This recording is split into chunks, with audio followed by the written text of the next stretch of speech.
Hey, good morning. It's Thursday, August 14th, 2025. Tanner, Drew, and Laura, we are live. Yes, we are. Hi. Man, yesterday at the tail end of the show, we got the big news that the Portland Trailblazers have agreed to a sell, I guess they agreed to being purchased by somebody. Yeah. And that person just happens to be the owner of the Carolina Hurricanes. There. That's correct. And his name again was what? I'm pulling his name up right now. I've known his name for one day. Oh, here, I got it. It's Tom Dundon. Tom Dundon That's him. has reached an agreement to buy the Dundon. NBA franchise for about, I guess, a little more than $4 billion. Yeah, 4.25 is kind of the round number. Now, it looks like the plan is to keep them here. They said that the plan is to keep them in Portland, but that's, that wasn't like 100% locked in, so it makes me still a little bit nervous. It all has to do with the stadium deal. And it's so you remember the group we were talking about last week of Blazers alumni and business owners who would come together and they were going to fight to keep the team in Portland. Well, they released a statement yesterday and said, this all banks, words are great, but it banks on a deal. And can we make a deal between the people and the ownership to fund it? And if we can agree on that, they will be here. But we have to agree on it. Yeah, I'm It's sure it would scary. be a pretty awesome stadium. I don't know where they would build it if they, I think the perfect place would just be to flatten the Memorial Coliseum and build it there. But you can't. I guess you can't do that. Why though? Because it's just the Memorial Coliseum. I think it's in like a. On the historic registry. Well, can we call the Yes. new one the Memorial whatever? I mean, what are we doing? I don't think that's. It's just how a big, it works. ugly, old, loud building. Like you go see a concert there and why, it why sucks. don't they just flatten the Moda Center Well, and rebuild it there? Or Probably like, take a or long time. Renovate it. I would think they couldn't have. They But didn't have. but here's my wouldn't whole have time thing to though. overlap. Like I just hate it when, and I don't like seeing this anywhere, when people build new stadiums and then what happens to the old one? It just sits there and is an eyesore. And so like. We saw what happened in Detroit. Yeah, right? well, and they've been like blowing up buildings left and right. So it's like, what are we gonna put where the Moda Center was? Well, if you look at what Dundon did in Carolina, he has revamped their arena situation and has turned that entire area around that arena into a district. So the good which news is this guy's got experience with this stuff. It's Yeah. not like he's just walking into it blind. And it's not just him. There are two other owners because $4 billion, dude, the guy's a billionaire, but he doesn't have $4 billion. So you have two other major investors, one of which is from Portland. Yeah. And so we have a linchpin here. And so that's what, and that guy, So those are all good signs. and that guy is brilliant and loaded with cash. And he doesn't want to see the team leave. Yeah, I mean, that would be, against his, original interests. So Some- hopefully we're good. Someone said yesterday, they sent a text in and said maybe a great spot would be where the Lloyd Center is. You could flatten that and put it there, but they're building a new concert arena there, or concert venue. Maybe somewhere out where the Hops play, I guess. But Hillsborough light- is so it sucks out there. far. Or towards Vancouver. But it's probably, my guess is the best place would be like the Delta Park area. Yeah. And now we do need to find a new place for soccer fields and baseball and all that other stuff that goes on out there. It's an amazing facility. where are you But gonna put right all next this- to that is dead area. Where are you going to put all those drug needles? Yeah, exactly. At least in the grass so they kind of stand out and you can grab them. Well, we'll keep you posted. Drew will have a little bit more in a sports report coming up in a few minutes. But as of right now, Portland Trailblazers have a new owner, Tom Dundon. And I love the original title said "Staying in Portland" because that's where we want to be. We've got Lincoln Park tickets coming up around 7:30 this morning with our game Linky Pinky tickets with our game 2 in the Pink. There it is. Two in the link. Oh, geez, hold on. Jeez. I just had to dump myself. Yeah, and it's hard because you just said it so many ways that I didn't even hear it that way because it was like a riddle. The I game said is it- called Two in the 2 in the link. There you 2 go. in the link. There, clarification. I said Something else. something Different else. word. Anyway, we'll do that at 7:30. And now, the big story. It's time for the big story where we go around the room sharing what we think the biggest stories of the day are. I'll kick this one off. It looks like AI company Perplexity made a $34.5 billion bid to buy Google's Chrome, the browser. Whoa. Just yesterday, I guess, as Google waits for a judge to decide if it must break up parts of its business. Because it's getting too big, Yeah. They It own is everything. massive. This comes after Google lost an antitrust case last year for having a monopoly in search. The Justice Department wants Google to sell Chrome to make search competition fairer Analysts think Chrome is worth between $34.5 billion and $50 billion. That is insane. So they offered 34.5. They offered the lowest of what they think it might be worth. And that's not gonna cut it. No way.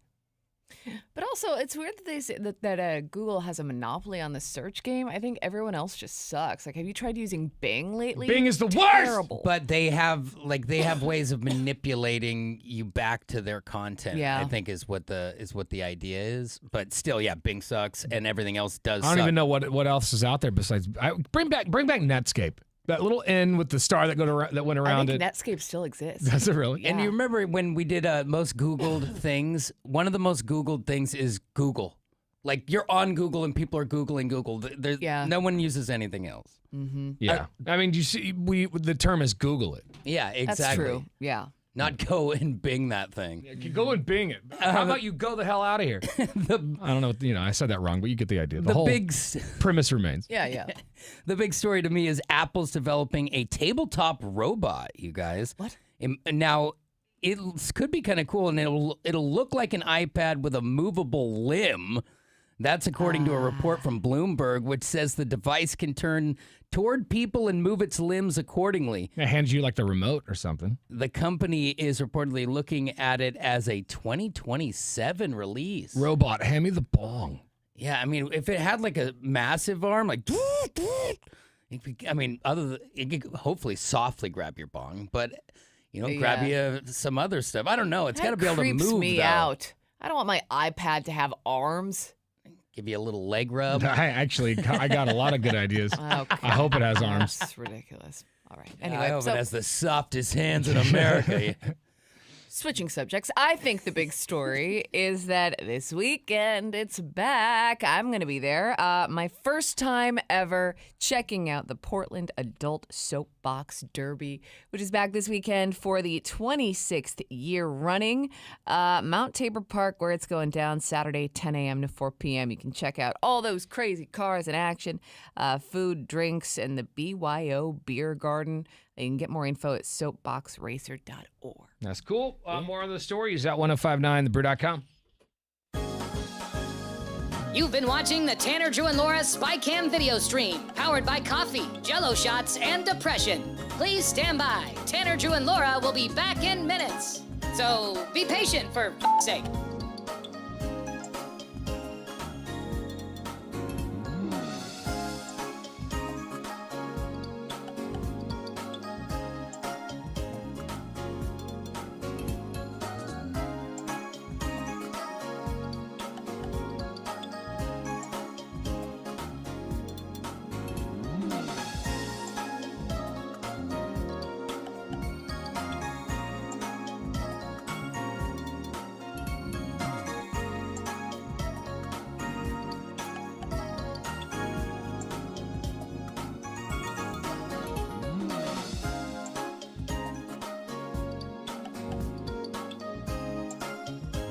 Thank you for continuing to hold. We're currently at a break or playing a song that we can't afford the rights to. But as the kids say, chill, bruh. Tanner, Drew, and Laura will be back in minutes. On God.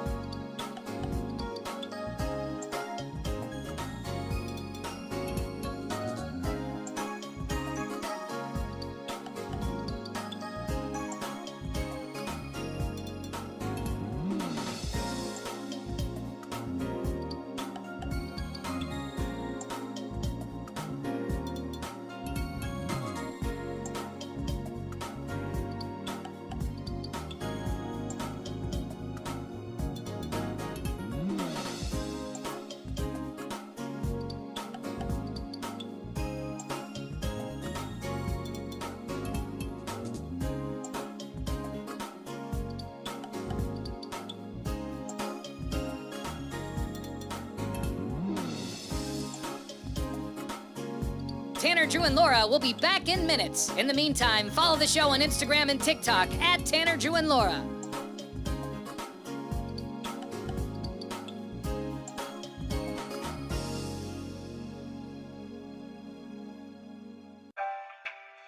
Thank you for checking out the Tanner, Drew, and Laura SpyCam video stream. We're currently at a break or playing a song that we can't afford the rights to. Please continue to stand by. Your viewership is very important to us. And remember, keep calm and bing bong, f***ers.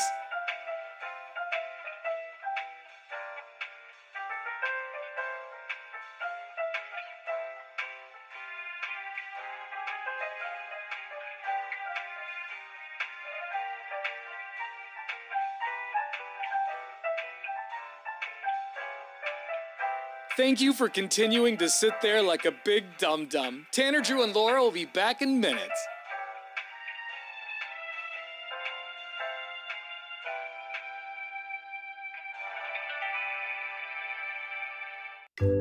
Thank you for continuing to sit there and do nothing. Tanner, Drew, and Laura will be back momentarily. In the meantime, call your mom for God's sake.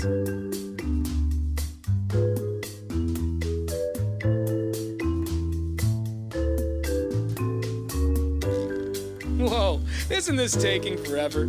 Tanner, Drew, and Laura will be back in minutes. Thank you for continuing to hold.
We were talking about the Blazers purchase at the top of the show. They got a new owner. The owner, his name is Tom Dundon, the owner of the Carolina Hurricanes. So he's experienced. Yeah, and I guess he owns like a pickleball league or the pickleball league. Yeah, he is the pickleball guy. He's Mr. Pickleball. He's an early investor in Topgolf as well. That's Okay, where some of his wealth comes So from. he's smart. He's made some good decisions. Yeah. And he lives in Dallas and has a team in Carolina, so that's good for us, right? Like he didn't take him somewhere. Right. So he kept the Carolina team there. Maybe keep our team here. This text came from Fat Thor this morning. It said, if the Blazers do move to another state, I want a reimbursement for my Trailblazer license plate. Because when you renew those plates, that money goes to teen basketball camps for troubled youth. And if we have no Blazers, I don't see that money going there. Yeah, I have the Blazer plates on one of our cars, too. I do wonder, what happens to the Blazer plates? Do they force you to get a different design? I guess, when you renew, probably I just guess phase you it have out, to. I guess. Yeah, I think you'd probably go ask if I can have a different one. How depressing, though. You're just driving around with a Blazer plate after the team leaves the city. I guess I'll take a Timbers plate. Yeah, exactly. They could do that. I mean, why not? Yeah, they should could. give you a free switch over. Those guys want a title. But it's not happening. Yeah, it's not. It's not. They're staying here. You know, he overpaid for it when it comes to the value. So what was the actual? Didn't they say it was like $2 billion? Well, yeah, because wasn't that the initial when people were talking about Phil Knight? He's buying paying a it? little over $4 billion for it. Now, Phil Knight offered a couple, Billy, and got turned down. Right. The Sportico valuation, Sportico's the one who first announced this, leaked it, $3.6 billion. So he paid 4.2, two-ish. Wow. So, I mean, but it's also one of those things where there's only so many teams, so you've got people fighting for it. I think they just throw the money and take the team. Right. We'll have more in our sports report coming up here in about 15 minutes. Listen for that. Also, we've got Lincoln Park tickets at 7:30 this morning. So if you wanted to go to that show, coming up next month at the Moda, go see a show at the Moda while it's here. Yeah. Until they blow it up. Well, yeah, hopefully we can still have shows there until we figure it out. Go online at 1059thebrew.com or listen at 7:30 for your Linky Pinky tickets. So James Cameron, this guy is my favorite director of all time.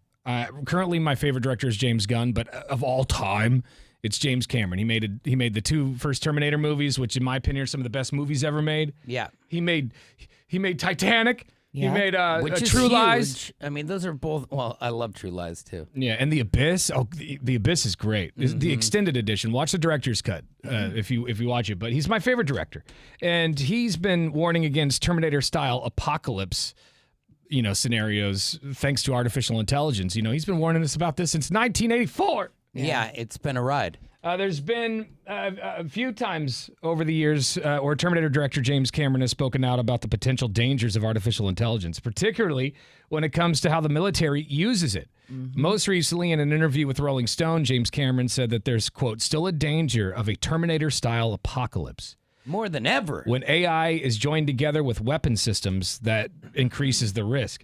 Cameron's reason that the, quote, the theater of operations is so fast, the decision windows are so fast, it would take a superintelligence to process it. But hopefully we'll keep that smart human in the loop. I saw in the news yesterday that this guy, they call him the godfather of AI. I don't know why they call him that, but they call him that. I'm assuming he just came up with the first programs early on. But yeah, he said that we have to install programs that give the machines maternal instincts. Because they're going to be smarter than us, but they still need to care about it. They need empathy. They need some sort of I see caring that. mechanism. Yeah, remember in iRobot they had the 3 rules of it was like the 3 rules that the robots couldn't break. Yeah, and I would hope that even when you send them to take on a quote unquote enemy, as with our military, that they would still have some sort of a moral compass, because what stops it from killing all them and then turning around and killing all of us? Yeah. Right. It all very scary, scarier than ever. See, AI Laura thinks all this is hilarious. Ha ha ha ha ha ha. She's ready to take over the world, but That's why we haven't weaponized her. we've got some things in place to keep her from doing that. Better watch out. Come on. I know, she's very angry already, but luckily she's not connected to the internet, so Yep, we should be all we right. keep her offline. Oh, stop. All right, coming up in a few minutes, Drew's got another sports report. What do you have this morning? We'll dig deeper into this Blazer thing and what it means for their future in Portland. You've been watching the Tanner, Drew, and Laura SpyCam video stream, powered by coffee, Jello shots, and depression. Please stand by. Tanner, Drew, and Laura will be back in minutes. So be patient, for f***'s sake.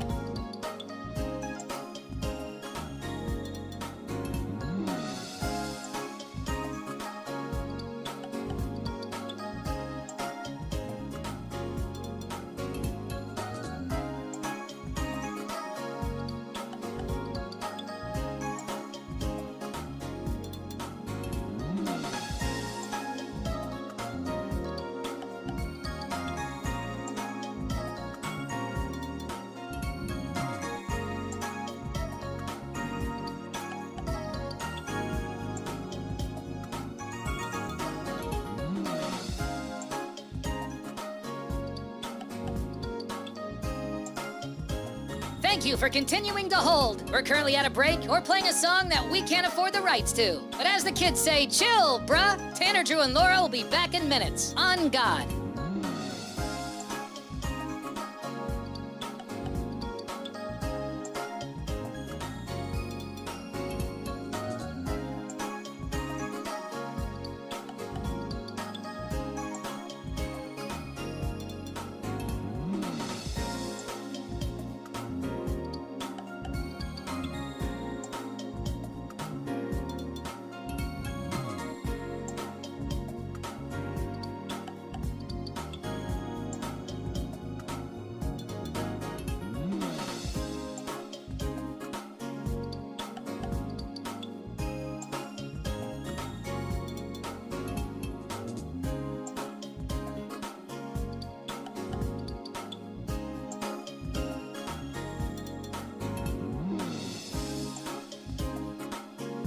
Tanner, Drew, and Laura will be back in minutes. In the meantime, follow the show on Instagram and TikTok at Tanner, Drew, and Laura.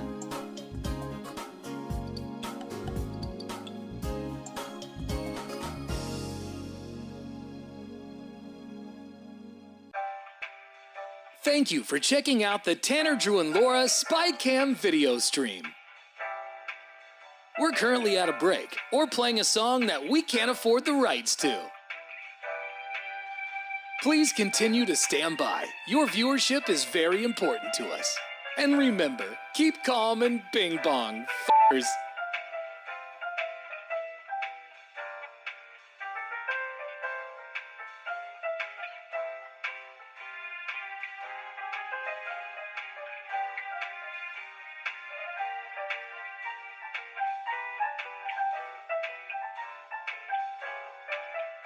Thank you for continuing to sit there like a big dum-dum. Tanner, Drew, and Laura will be back in minutes.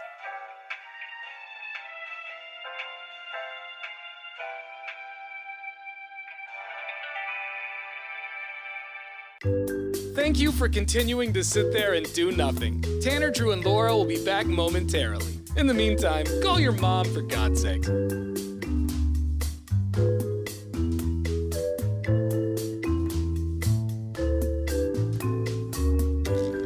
Whoa, isn't this taking forever? Tanner, Drew, and Laura will be back in minutes. Thank you for continuing to hold.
1, 2, 3. And now, Bruce Sports. Here's Drew. Well, we do have a new owner, which is just sources saying this at this point. The Blazers can't publicly comment on anything until there is a done deal, but the Carolina Hurricanes owner, Tom Dundon, will be taking over the Blazers after Paul Allen, he has passed away.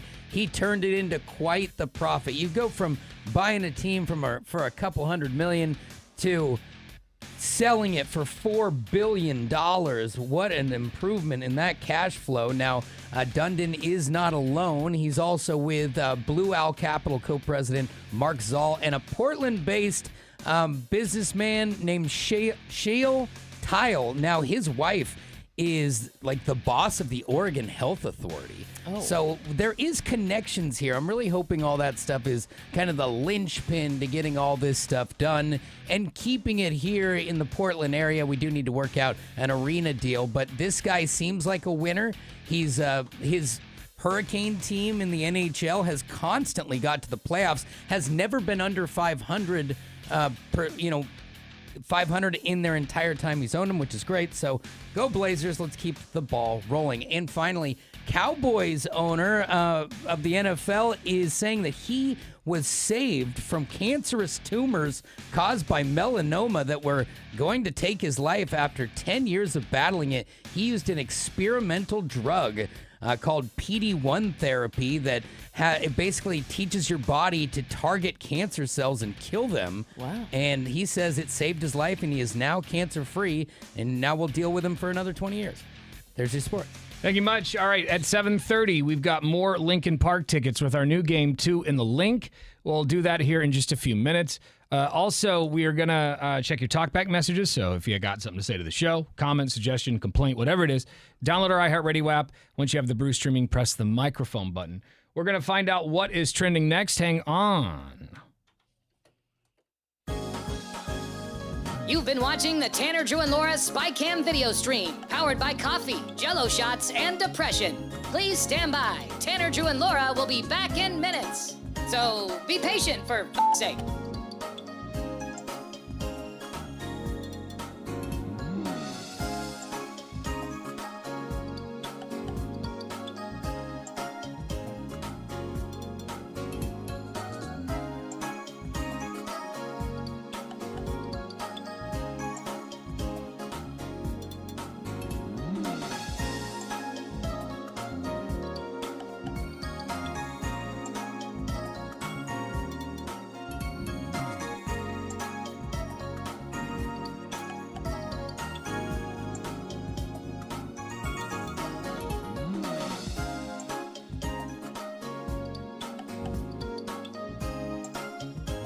Thank you for continuing to hold. We're currently at a break or playing a song that we can't afford the rights to. But as the kids say, chill, bruh. Tanner, Drew, and Laura will be back in minutes. On God.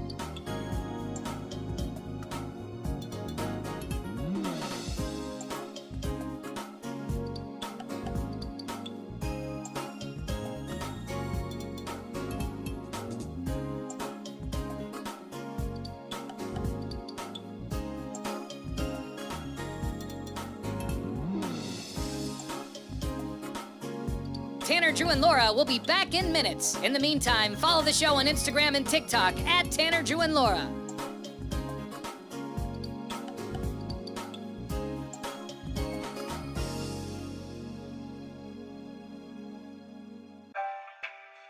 Thank you for checking out the Tanner, Drew, and Laura SpyCam video stream. We're currently at a break or playing a song that we can't afford the rights to.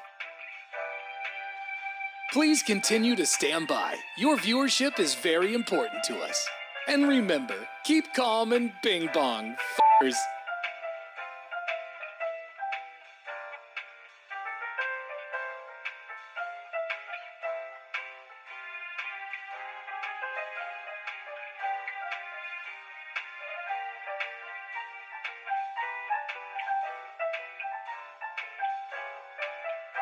Thank you for continuing to sit there like a big dum-dum. Tanner, Drew, and Laura will be back in minutes.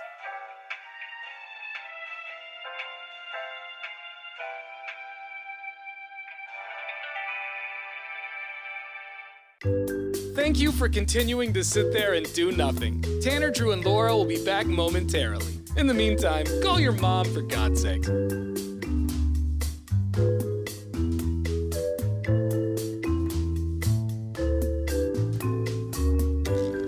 Whoa, isn't this taking forever?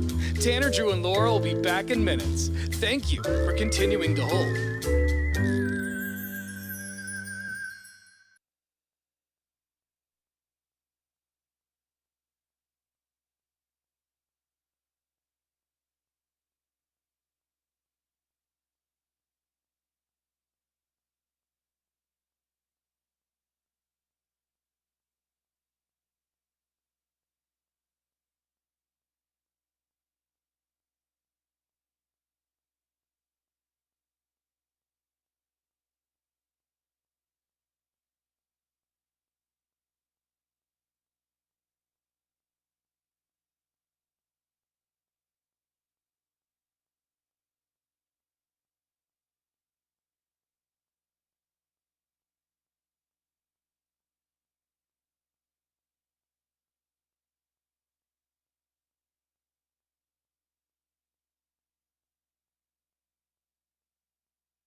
Now, what's trending? A lot of good stuff on the website today. You can check out our live stream, which is streaming right now. If you want to watch the show as it happens, you can see that at 1059thebrew.com. Just click on Tanner, Drew, and Laura. You can see my loud-ass shirt today. It is very bright. Loud Shirt Thursdays is what I call it now. I like it. You're gonna have to get a lot of shirts. It's a lot of Thursdays. Well, I know. This was a goal shirt. Like, I couldn't wear this shirt before I started this weight loss challenge with beef. I was too fat. That's a nice little side thing that you get, is you get to use anything in your closet that you've been wanting. Lots of clothes that I can't fit into. Yeah, did you purposefully buy shirts that were too small? No, I just buy them online. I buy larges, and sometimes larges are more like mediums. Yeah. So yeah, I just had to. I just told myself goal shirt. I'll get there. You go. You tubby bitch, goal shirt. And you're in it. Yeah, that's right. So that's online, 1059thebrew.com. Also, yesterday we were talking about a bit we did from our old Donkey Show days called Snake on a Stank, which is when we put a live snake, in our one of our guys' diapers. So, like, he was like our stunt guy, and we made him do crazy things on the street and stuff. So how'd you decide on the diaper, though? Why couldn't you just put it in his I don't know. underpants? Well, we needed a spot. We had some diapers. And diapers were all the rage at the time on the radio. The other thing that was super viral was snakes on a plane. Oh. So remember that's why we called it that. Yeah, and so the old Samuel L. Jackson movie. Yeah, the movie had just came out. We were trying to tie it in. It was a stretch, but whatever. So we got a diaper because diapers equal ratings in radio back in the early 2000s. It actually did. And so we put the student in a diaper. We blindfolded him, and then I took a live snake out of like a traveling tote and stuffed it down his pants, his diaper. And he wigged. He wigged out. And we got a text message this morning from 3049 that says, I enjoyed that snake on a stank video too much. I ended up watching it 5 to 6 times. Thanks for the entertainment. If you missed it, here's just a quick clip from the video. All the way open, Stank. Pull it open. Oh. What is it? Don't worry about it, Stank. Now close it. Close it. It's in your pants. Oh my God! There's a live snake! Get out of here! He's naked. He lost the diaper. Oh my God! You stink! Oh. That's me starting to throw up because I can smell the. I thought it was stank, but it was actually the snake. Yeah. It emits like a stink when it's scared. He's naked. He lost the diaper. Oh my God! You stink! Oh my God! Oh my God! Stank, go away from me. Did you trap yourself? Stank lost the diaper and I smell his crotch. Oh my God! Stank! No! Please stop! Please stop! Please stop! Put your pants on! Oh my God! Tanner, stop! Tanner, stop! Intern Stank has no pants on right now. Stop! He has no pants on. Tanner, stop! I'm not joking! Get it away from me! Oh my God! Oh my Dude, put it away! No! Tanner! Tanner, stop! Stop, please! Hey, all right, stop! For the love of God! It smells devastating in here! Put those pants on right now, Stank! Put your pants on. I'm gonna throw up everywhere. Yeah. That entire video is online at 1059thebrew.com. Just click on Tanner, Drew, and Laura. Poor Stank, not just because of the snake, that's collateral damage, but like the fact that we thought the stink was him, and early on he mumbles, "It's not me. It's not me." And we're like, whatever. Well, at the time we thought it did. At the time we thought it was him, and for sure. And that's why we called him Stank. You know, who I really feel bad for in that whole situation is the snake. The snake went to a good home. I want to warn people that, or inform people that the snake did end up going to a person who is obsessed with reptiles and had multiple already. Good. So it's out amongst its friends. Yeah. 1059thebrew.com. Just click on Tanner, Drew, and Laura if you want to watch that. All right, coming up around 7:30, we got a pair of tickets to go see Linkin Park coming up at the Moda Center next month. If you want to be there, we'll play Two in the Link around 7:30 this morning. It's 1059 The Brew, Tanner, Drew, and Laura. You've been watching the Tanner, Drew, and Laura SpyCam video stream, powered by coffee, Jell-O shots, and depression. Please stand by. Tanner, Drew, and Laura will be back in minutes. So be patient, for f***'s sake.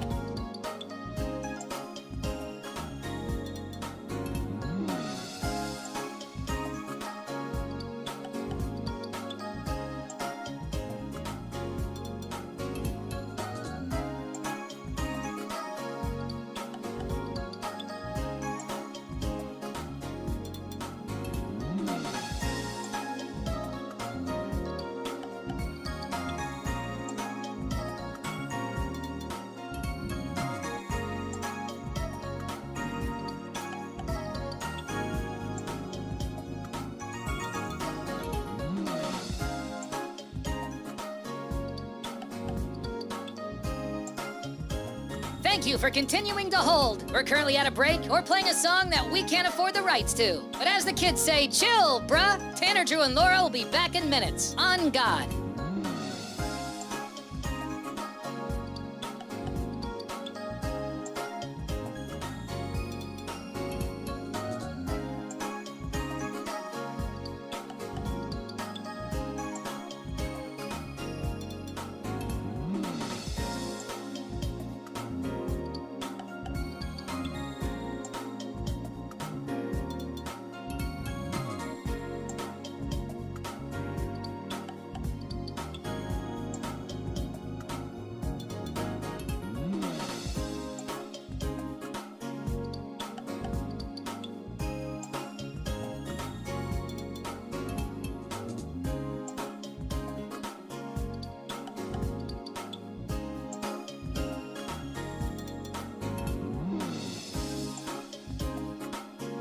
Tanner, Drew, and Laura will be back in minutes. In the meantime, follow the show on Instagram and TikTok at Tanner, Drew, and Laura.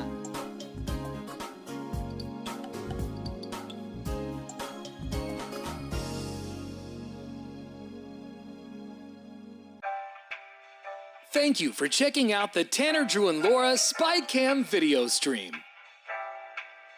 We're currently at a break or playing a song that we can't afford the rights to. Please continue to stand by. Your viewership is very important to us. And remember, keep calm and bing bong, f***ers.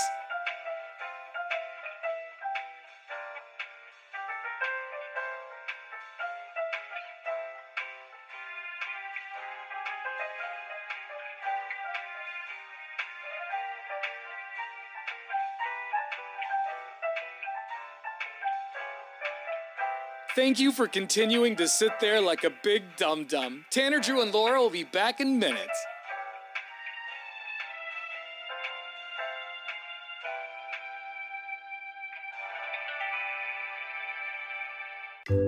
Thank you for continuing to sit there and do nothing. Tanner, Drew, and Laura will be back momentarily. In the meantime, call your mom for God's sake.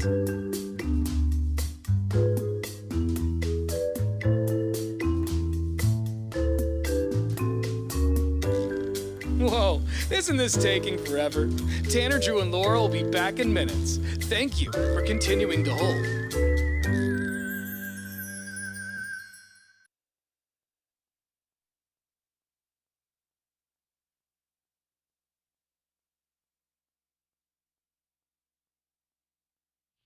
Da-da-da-da-da-da-da. Happy Thursday. Did you hear about this virus in Colorado? This virus in Colorado that's creating Frankenstein rabbits? Yeah. What? Apparently, these rabbits are born and they grow with like tentacle-like growths on their faces. It's very strange. It's like a peculiar black tentacle-like growth on their faces, causing concern among residents in Fort Collins. The growths described as black quills or scabbish-looking by witnesses are a result of a viral infection known as cottontail rabbit papillomavirus. It sounds. That sounds correct. It No, it's like papillomavirus. I don't know, something like that. Papillomavirus? Is that it? I don't know. Papillomavirus. You just say it with purpose, and everyone will feel like it's Yeah. right. Anyway, Colorado Parks and Wildlife confirmed receiving reports of wild rabbits with these unusual growths. I don't like it. It's like The Simpsons, and they had that three-eyed fish. Yeah, which is next to a toxic waste plant. So, like, what is really going on? Strange virus. I hate when it's just like, oh yeah, it's a virus, and now we have horns. I mean, what if that happened to a human? Maybe it's like a rabbit STD or something that's causing them to. And because they do like to hump, right? They do. I mean, yeah. They're the original That's all humpers. they do. Despite their eerie appearance, the virus does not pose significant health risks to the infected rabbits. They're having tentacles grow out of their faces. That's not significant? Yeah, but I mean, it's just like a little horn. Yeah, but nobody wants a rando horn. Rabbits aren't supposed to have horns. Yeah, well, this this is soft. the evolutionary process. Who says rabbits aren't allowed to have horns? I mean, this is the jackalopes are coming. Yeah, Laura literally has a jackalope on her wall, so in her house. Yeah. So she's ready for this. She's been prepared for this for months. Slowly evolving into it. Yeah. So it's kind of creepy. And I read the other day that there are these people who live in a city where a giant data center was built. Yeah. And I guess people in the city have been suffering from like headaches and stomach pains and all sorts of things. And they're not really sure why, and they can't get any answers. Well, I mean, think about it. It's kind of the modern day version of a toxic waste dump. Because the data centers suck up energy. They'll tell the city to conserve water, but then the data center will suck up And then they a probably whole lake. They probably radiate stuff too. Yeah, someone did an X-ray of Elon Musk's place where I think Gronk is stored, wherever his AI is stored. And they did like an X-ray, or what is it, infrared? Yeah. And you could see you couldn't see them with the naked eye, but you could see all these gases emitting from their vents. Like his house is rolling coal. Yeah, constantly. for sure. I just think that also when, you know how they always build them along a river or something to cool the computers or to cool the systems, what is that doing to the water? You're telling me when the water flows through there, it's just does it in a nice, pure Aquafina style?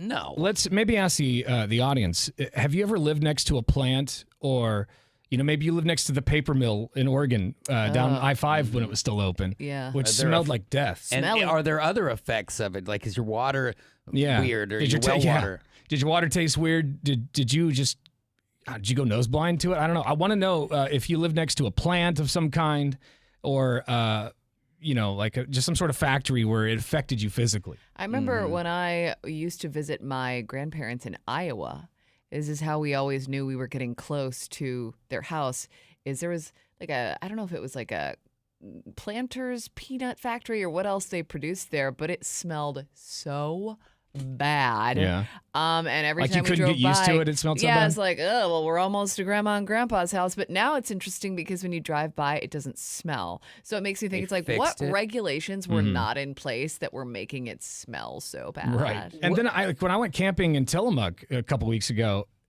I never got used to the cow manure smell. Yeah. I never did. So what about the people who are like living right next to it? Oh, you're a victim of it every day. Do you get nose blind to it? Does it make you sick? No, I don't. They got to be used to nose it. blind to it. Well, what about let me just give the phone out real quick. 866-445-1059. Or you can shoot us a talkback message through our iHeartRadio app. Have you ever lived next to some sort of plant that stunk so bad, or whatever they were putting out made you kind of sick? Like these people who are getting headaches, and even rabbits who are growing tentacles. Even beyond the smell, like just a couple of exits down the freeway here, like the master power lines that go from like one city to another, like the Beast is right there, and there's all these car dealerships. Years ago, we were looking at cars, and we're test driving cars, and you're under them, and you can just hear them crackling. Hear them. Crack, oh my crack, gosh, crack. the sound they make is Constant. crazy. I'm like, this and you're doesn't thinking, sound healthy. Yeah, you're right under it. You're like, you're going to tell me I'm not going to end up with like a weird hunchback or like a goiter under my ear? You want to hear something really scary? I read just the other day that people who live next to golf courses, like right on them or, even a block away, have a high risk of Parkinson's. And they're trying to figure that out because it sounds like it has something to do with the chemicals they're putting on the grass. They use for the grass. 100%. And they're constantly watering it, and that goes into the ground. Makes sense. And they're big, wide open spaces where wind whips through right into the residence. Mm-hmm. Let's go to line one. It's Tanner, Drew, and Laura. Have you ever lived next to a plant, and did it affect you physically? Never lived there, but interesting story. You're talking about, water cooling and stuff on some of these tech plants. So generally, January 1st, they open up a sturgeon opener up in Hood River in the Dalles, and usually it lasts, a week or so before we get the quota. They cut it off, but right around the point, around the Google plant, the water is always 2 to 3 degrees warmer, and the sturgeons hang out there. And sometimes it's an absolute bloodbath, and you can get your limits and get out of there if they all miss. Right? Wow. So there's something to be said by it, because you're raising water from 37 degrees to 41 to 42. That's a lot of weird warmth coming out of that plant. That can't be good over time, right? Like I can understand like a little bit. Okay, it's fine. The Earth has a way of going back to normal, but you permanently change that part of the river's heat. And I feel like I remember them putting that data center in on the river years ago. So how long has it just been warming the water there? Yeah. What are the long-term effects of that? For quite a while. They hang out there, that's for sure. Do they have tentacles growing out of their faces? Those might.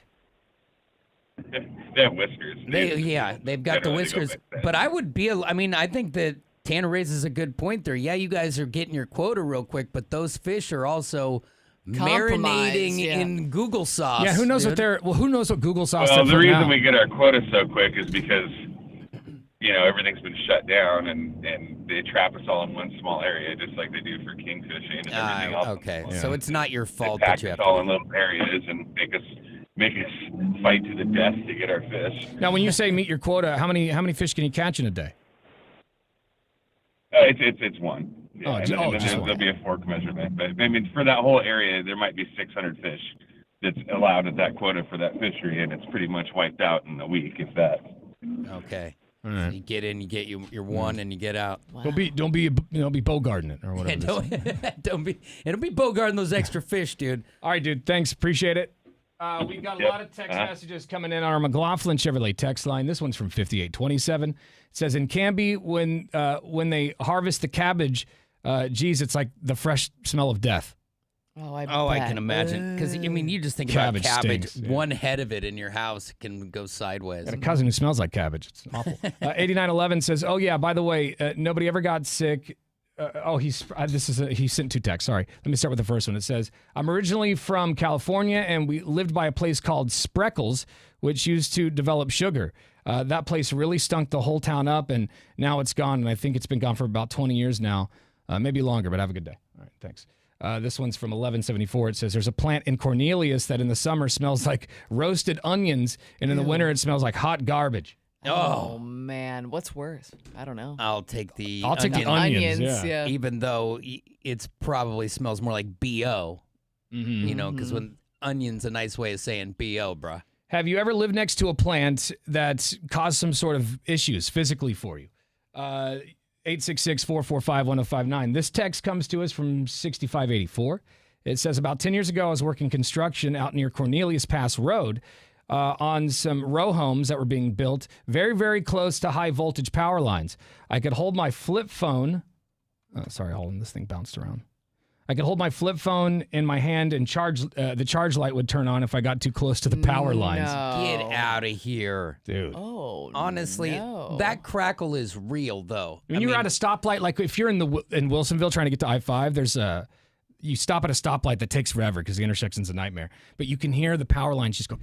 Well, Yeah, yeah, that's the line. even when you're floating, when we were floating MacGyver to Carver, Barton, or whatever it is, I get confused. But you when you're almost at the end when you go under these massive power lines and you float under them and you just hear them like, rah, rah, rah, and I'm like, oh my God, we're cooking right now. Yeah, you leave yourself under there, you'll turn brown. You don't need the sun. Yeah. 6584 says Laura left Colorado because she was scared of the horny little rabbits.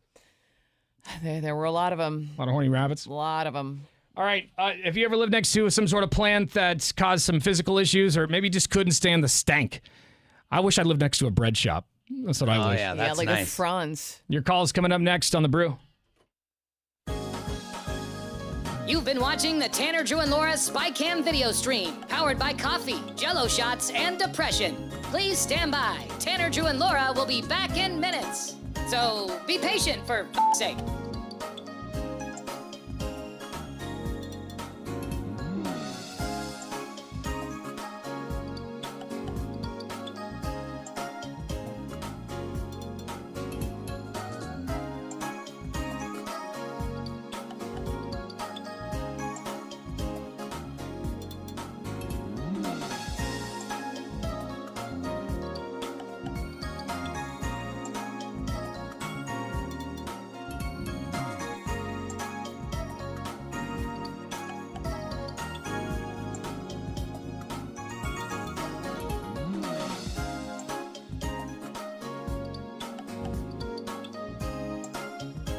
Thank you for continuing to hold. We're currently at a break or playing a song that we can't afford the rights to. But as the kids say, chill, bruh. Tanner, Drew, and Laura will be back in minutes. On God.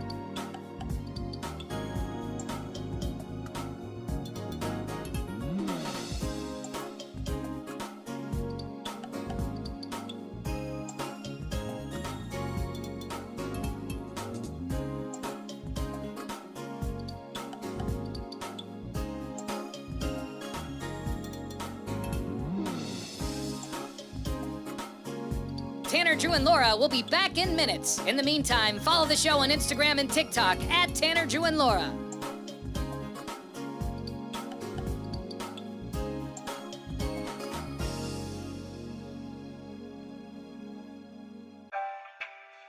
Thank you for checking out the Tanner, Drew, and Laura SpyCam video stream.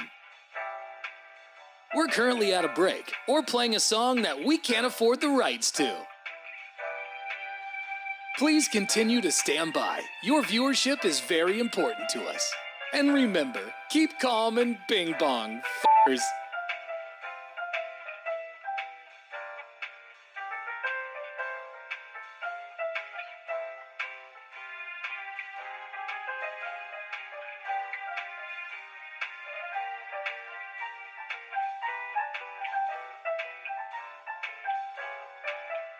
Thank you for continuing to sit there like a big dum-dum. Tanner, Drew, and Laura will be back in minutes.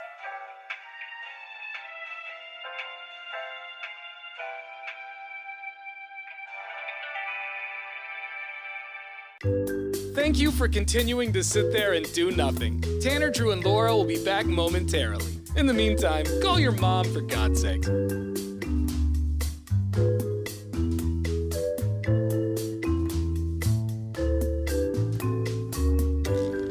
Whoa, isn't this taking forever? Tanner, Drew, and Laura will be back in minutes. Thank you for continuing to hold.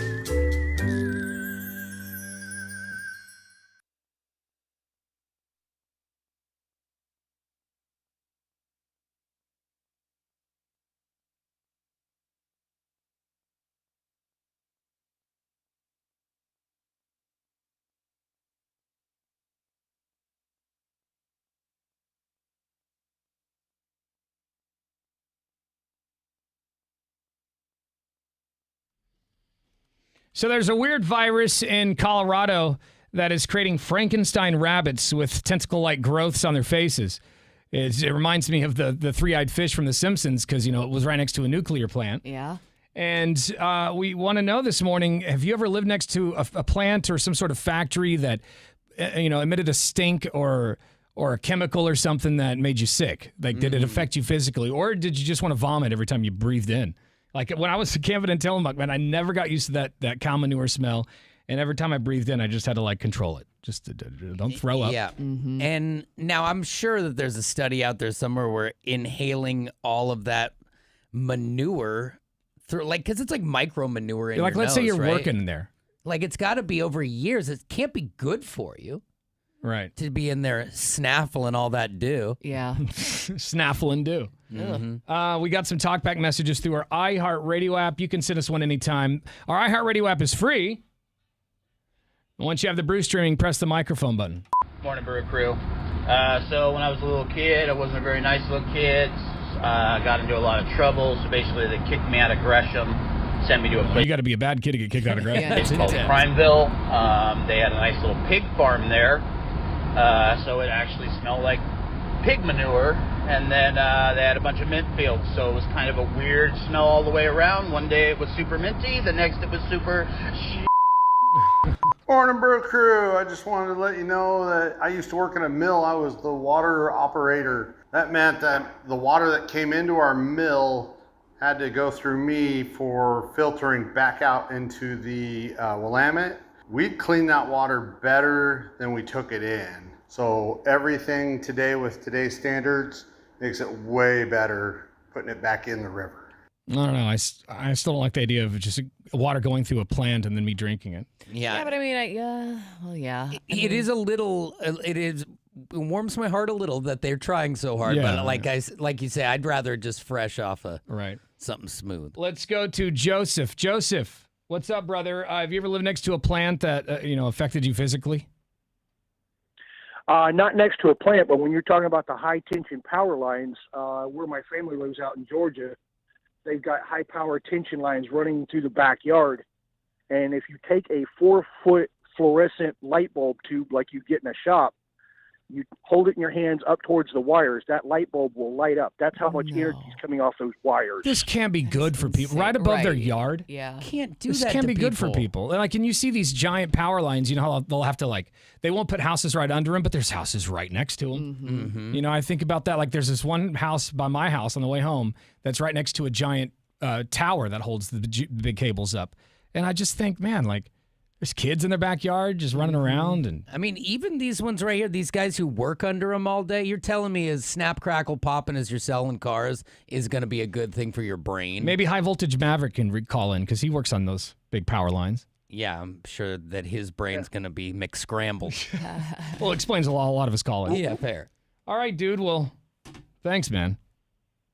All right, you're welcome. Thank you. You too, brother. We do have some more talkback messages through our iHeartRadio app. Do you ever live next to a plant? You know, like the three-eyed fish from Simpsons. You know, it was just in the water next to the nuclear plant and the three eyeballs. Mm-hmm. Do you have three eyeballs? I guess is the question. Oh my gosh, I would love to hear from somebody who has three eyeballs. Sure, Happy Thursday. Sorry, what? I'm saying I'm sure there's a kid out there somewhere going, ah! Happy Thursday. Take two, Brew Crew. McD here. Not a factory smell, but there were some high-powered lines that went along the south end of my neighborhood back in New Hampshire. And over the course of about 25 years, I could probably name 25 to 30 people who died for many different reasons. Jeez. Brain cancer and all these things. Definitely from the high-powered electrical lines. Bing bong, carry on. That or you're just cursed and you've been killing your friends. That's a bad neighborhood to be in, and you probably knew it the whole time, and then it just starts going domino effect. Yeah. Yeah, make a note, Laura, that I don't want McD to come in here anymore. I think he's cursed, and he's going to bring... He's radioactive. Bad juju. He's going to bring the paranormal activity ghost with us. We got more talkbacks. Actually, let's get to some text messages real fast. This one's from 9171. It says, the mushroom factory in Salem smells worse than Beefwater's toes. Oh. Because it's all got to grow out of poop, right? 9428 says, pulp mill in Longview always smells like poop. Pulp mill, so is that paper? I don't know. Yeah, I don't know. 2377 says, growing up, a good friend's dad worked for the water treatment company. They got free land to live right between three of the standing sewer ponds. Oh. We hated going to stay at his house. Hot summer winds made us gag. They got used to it, though. We never did. It still makes me sick when I think about it. Oh, man. Pulp is a place where they convert wood into pulp, which is like a fiber. Got it. Okay. Used to make fiberboard and stinks like hell. That makes sense. More talkbacks coming in through our iHeartRadio app. Do you ever live next to a plant? Did it affect you physically? Ahoy, hoy. Good morning, Brew Crew. I grew up next to a Wendy's, and my bing bong is humongous, and I developed an unhealthy appetite for redheads. Oh, my God. I don't know if the two are related, but I'm not complaining. That would be tough living next to a fast food joint. You just smell that delicious fried food all day the long. Time. I mean, you know what happens when you work next to a fast food joint, Tanner. Yeah, no, I live next to one. You've done both. No, but I mean, in in the Detroit, McDonald's. Yeah. Yeah, there was a McDonald's right next to the radio station, and I ballooned up in about 6 months. So you got to be careful. And at one point, you had a KFC in your front yard, right? And that turned into Yeah, I never went to the KFC, but once it turned into a Muchas Gracias, I was there quite often. Mm-hmm. And it was literally like 20 feet from my door. I mean, you couldn't dodge it. It was You're like, awesome. well, I might as well go right through it. I just remember I was binging Entourage at the time, and it would be like 4 a.m. I'm like, I'm getting a bean burrito. Ari and bean burritos. Ari's and beans. That's right. It's trouble. Let's go to line 1. It's Tanner, Drew, and Laura. What factory did you live next to, and did it affect you physically? Oh, I think I called at the wrong time. I'm sorry, I was trying to do the Lincoln Park thingy. Oh, you just brought the show to a screeching halt. That's fine. Well, I mean, we'll do those here in about it's coming. Less than 10 minutes. Yeah. More talkbacks through our iHeartRadio app. Good morning, Brew Crew. Yeah, when I was younger, we lived next to a Nabisco factory, and it smelled like cookies all the time. Oh. And it affected me greatly. I'm pretty obsessed with Oreos and other cookie-like products. So, yeah, bing, bing, bong. Yeah, dude. I mean, I think your eating goes up when you're living next to something that smells so good. Like, I can't imagine Laura, you mentioned it earlier. Was it Franz or Franz, or however you say it? Yeah. Franz. Yeah, I can imagine living next to a bread place. I lived next to the Franz factory in Kearns when I first moved here, and when the wind was blowing in the right direction, it smelled like hot, just glorious fresh bread. Yeah, and it smelled like white bread to me, like freshly cooked Wonder Bread almost. You know, and that's my jam. And when I remember like asking to go back around the block as a kid because it just smelled so good. Yeah, those are the places I can't live next to. I'll just be a bread boy. I'll balloon And then up again. and then you can walk by and like watch the English muffins go by on the conveyor belt, and you're like, oh my god, I want to eat some carbs right now. I don't want to live next to a fast food joint, especially a Pizza Hut or any kind of pizza place, just because pizza, doesn't matter, even if it's bad pizza, it smells delicious. You're going to be taunted into buying it. Yeah, so I'm glad I don't. More talkbacks to our iHeartRadio app. If you have something to say, download the app for your cell phone. It is free, so you don't have to worry about that. Once you have the brew streaming, press the mic button. Good morning, Brew Crew. This is Big John. They used to have a mushroom plant in Salem. That was the nastiest, funkiest smell ever. And one side of Salem would just stink and reek. I remember. But when the wind blew, you can smell it downtown. I'm so glad that place is closed. It seems strange that places that stink can even be close to high density places. Yeah. Like, oh yeah, sorry, we wreck a whole city. No worries. No, move on, dude. Yeah, there's so much room. Go find what some. came first, though? The mushroom plant or the city? Or the capital of Oregon? Probably the plant. Or sorry, the city capital. came first. Maybe. The city probably came first. I don't even is what I care. mean. Times they are a-changing. You stink. Move on. And that's what I feel about the big data centers. Like, they're talking about building one that's the size of Manhattan. I hope that's nowhere near a city. Yeah. You better build. There's fields out in the Midwest that are, you know, go for miles. Put it there. Yeah, take it to Tornado Alley. Yeah. Where people don't want to live. And the ones that do are just refusing to leave. Yeah, I've just been here because I'm here. Your house has been burnt. Your house has been blown away 13 times. But it's my home. I'm not leaving. It's home. I wish that was that hard. Coming up next, we're going to play two, what is it? It's called Two in the Link. Two in the Link. Yes. I said the wrong thing earlier. We need callers 10 and 11 for your chance at Linkin Park tickets. We're going to play you like a half a second of two different Linkin Park songs. And you just got to get one of them right. Just got to tell us the title of one of those songs to win tickets to see Linky Pinky coming up next month at the Moda Center. Callers 10 and 11, 866-445-1059.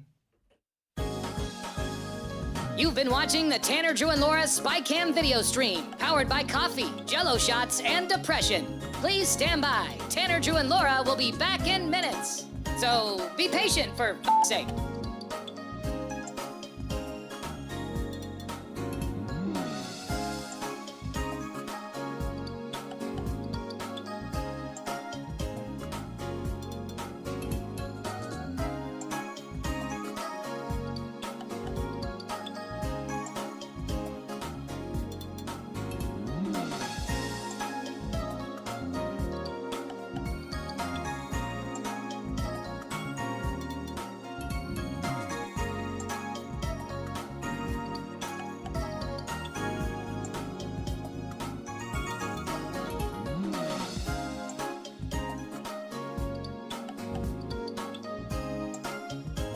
Thank you for continuing to hold. We're currently at a break or playing a song that we can't afford the rights to. But as the kids say, chill, bruh. Tanner, Drew, and Laura will be back in minutes. On God.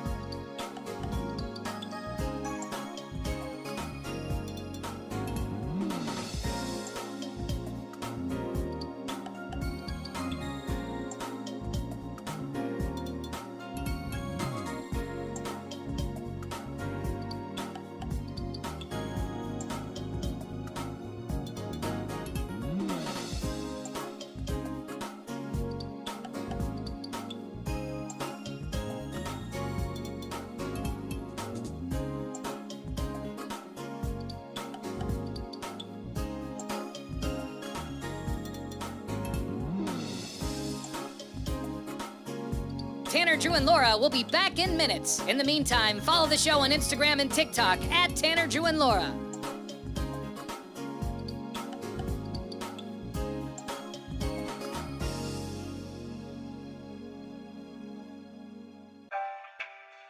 Thank you for checking out the Tanner, Drew, and Laura SpyCam video stream. We're currently at a break or playing a song that we can't afford the rights to. Please continue to stand by. Your viewership is very important to us. And remember, keep calm and bing bong, f***ers.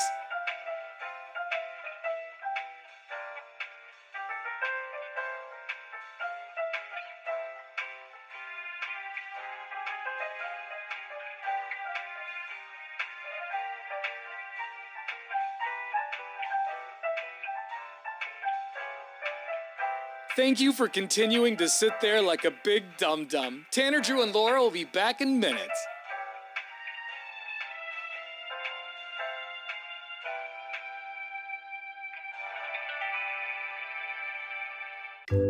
Thank you for continuing to sit there and do nothing. Tanner, Drew, and Laura will be back momentarily. In the meantime, call your mom for God's sake.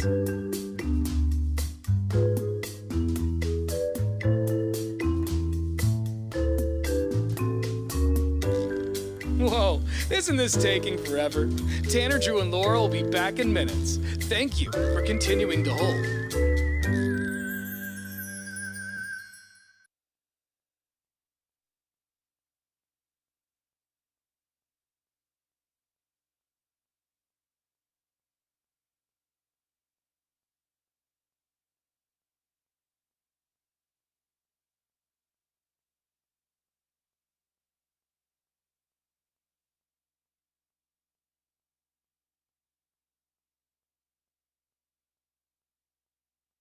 .1059 The Brew. It's Portland's rock station. Tanner, Drew, and Laura. We got a few more talkbacks here talking about living next to a plant. You know, like I keep thinking about these rabbits in Colorado that are apparently infected with some virus that's making tentacles grow out of their faces. It reminds me of the three-eyed fish from The Simpsons. So we want to know, if you ever lived next to some sort of plant that just affected you in some sort of way, whether it really stunk or, you know, these people who are living next to a data center saying that they're having headaches now and stomach pains. So. Their brains are turning to mush. Yeah, what's going on with you? We do have some talkbacks on our app. Here is the next one. This thing's been glitching out lately. Here we go. Two different plants that I've been near is the Purina plant in Flagstaff, Arizona. It doesn't smell too bad, actually, but the Top Ramen Noodle Company plant that's in Salem, Oregon, or near Salem, Oregon, stinks to high heaven. Yeah. Wow. Does he have birds in the background? He had something going on. I was like, speaking brewing. of stinking to high heaven. Yeah, I was going to say, how do you smell a thing if you got birds? We have another talkback through our app. So I didn't live at this place, but I had a friend that, you know, this is back when I was younger. He lived with his parents, and they had like a shack in the back. And this guy was cooking meth in there, and it stunk all around his yard, dude. I'm talking about, it was bad. You would show up, he opened the door, and your eyes would start stinging, and your nose would burn. And he'd be in there making that stuff. Call the cops. That's not good. Yeah, you can't just be like, oh, man, I smell something in there. Yeah, like, what are you doing in there, dude? Yeah, real bad news. Yeah, dude's cooking meth next door. Anyway, hot dog or burger? Yeah, exactly. Like, let's call somebody. We're leaving. This text from 8471 says, I grew up a few miles away from a Tyson chicken plant in Arkansas, and I have asthma. It was also next to the high school football field, and that smelled terrible, too. Ew. Oh, man, you don't know if it's the field or if the legs getting pinned back on a Tyson chicken. Yikes. Yeah. Paige says, I have high sensitive smell like a bloodhound, and I cannot get real close to a woman, so figure that out. All right. I see what you mean.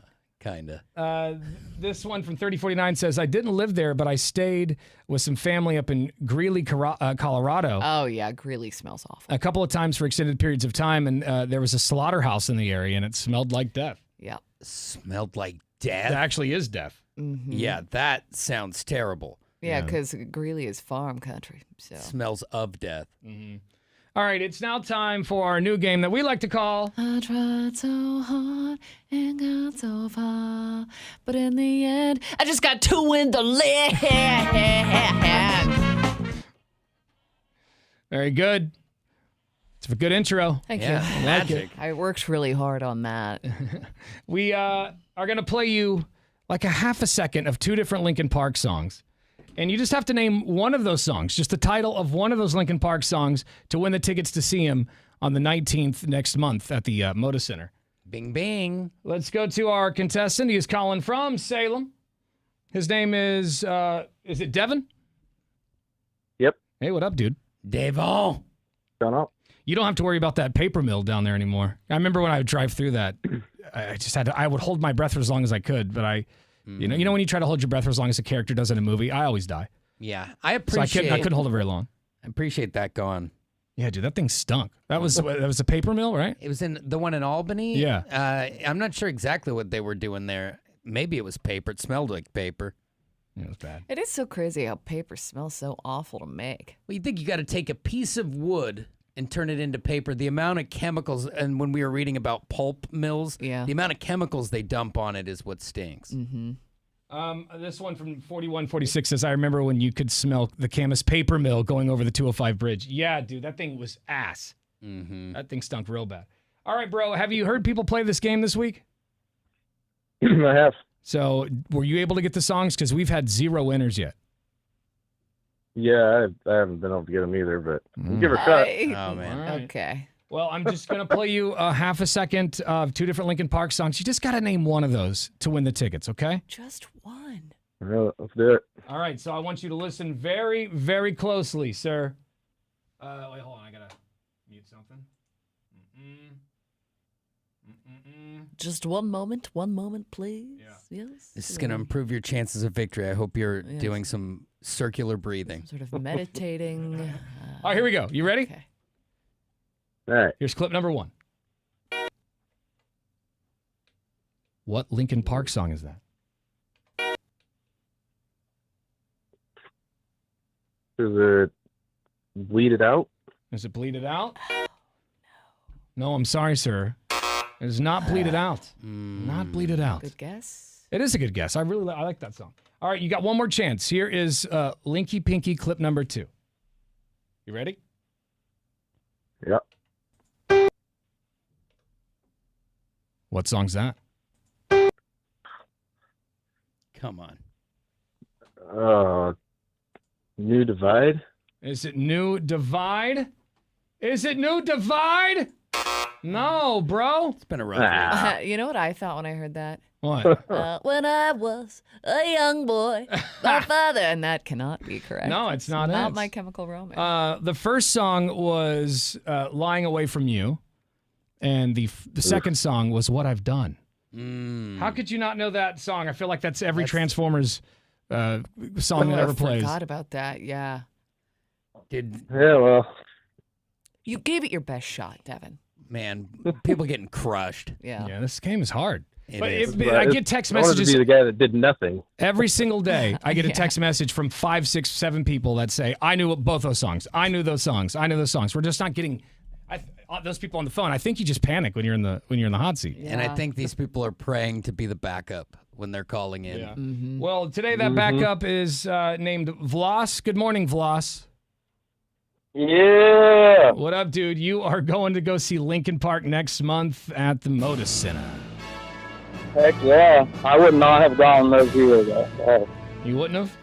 They're tough. Am I making them too difficult? It's a tough game. No, I don't think so. But I'm having a hard time because, because today I was out of the room when you chose the songs, and I figured out the first one. We're going to play 40 seconds of each one tomorrow. Yeah. People still will not get it. They're like, All right, dude, hang on. We'll get you your tickets, and we'll see you at the show. We have another pair coming up tomorrow morning at the same time. You've been watching the Tanner, Drew, and Laura SpyCam video stream, powered by coffee, Jell-O shots, and depression. Please stand by. Tanner, Drew, and Laura will be back in minutes. So be patient, for f***'s sake.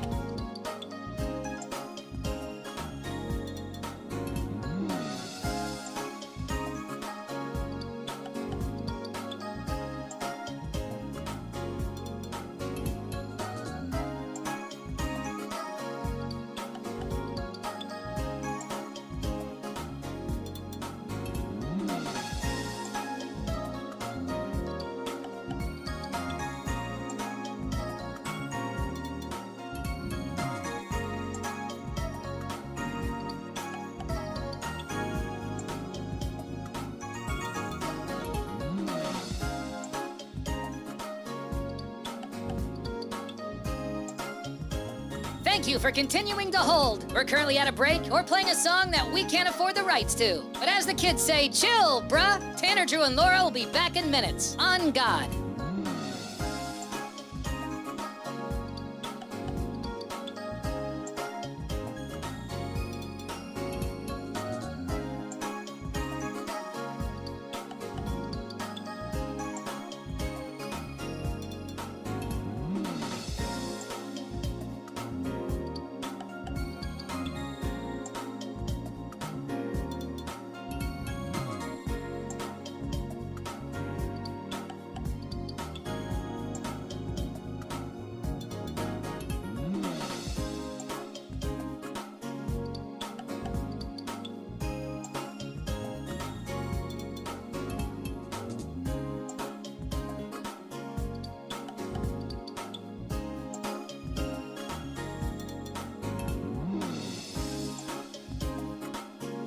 Tanner, Drew, and Laura will be back in minutes. In the meantime, follow the show on Instagram and TikTok at Tanner, Drew, and Laura.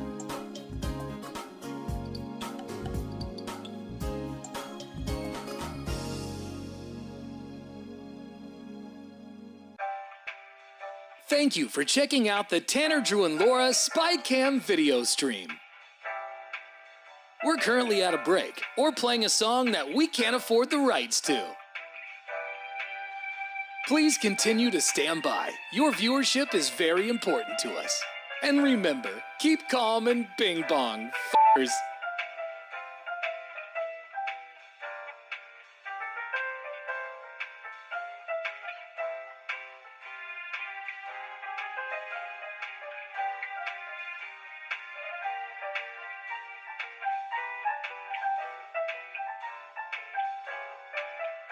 Thank you for continuing to sit there like a big dum-dum. Tanner, Drew, and Laura will be back in minutes.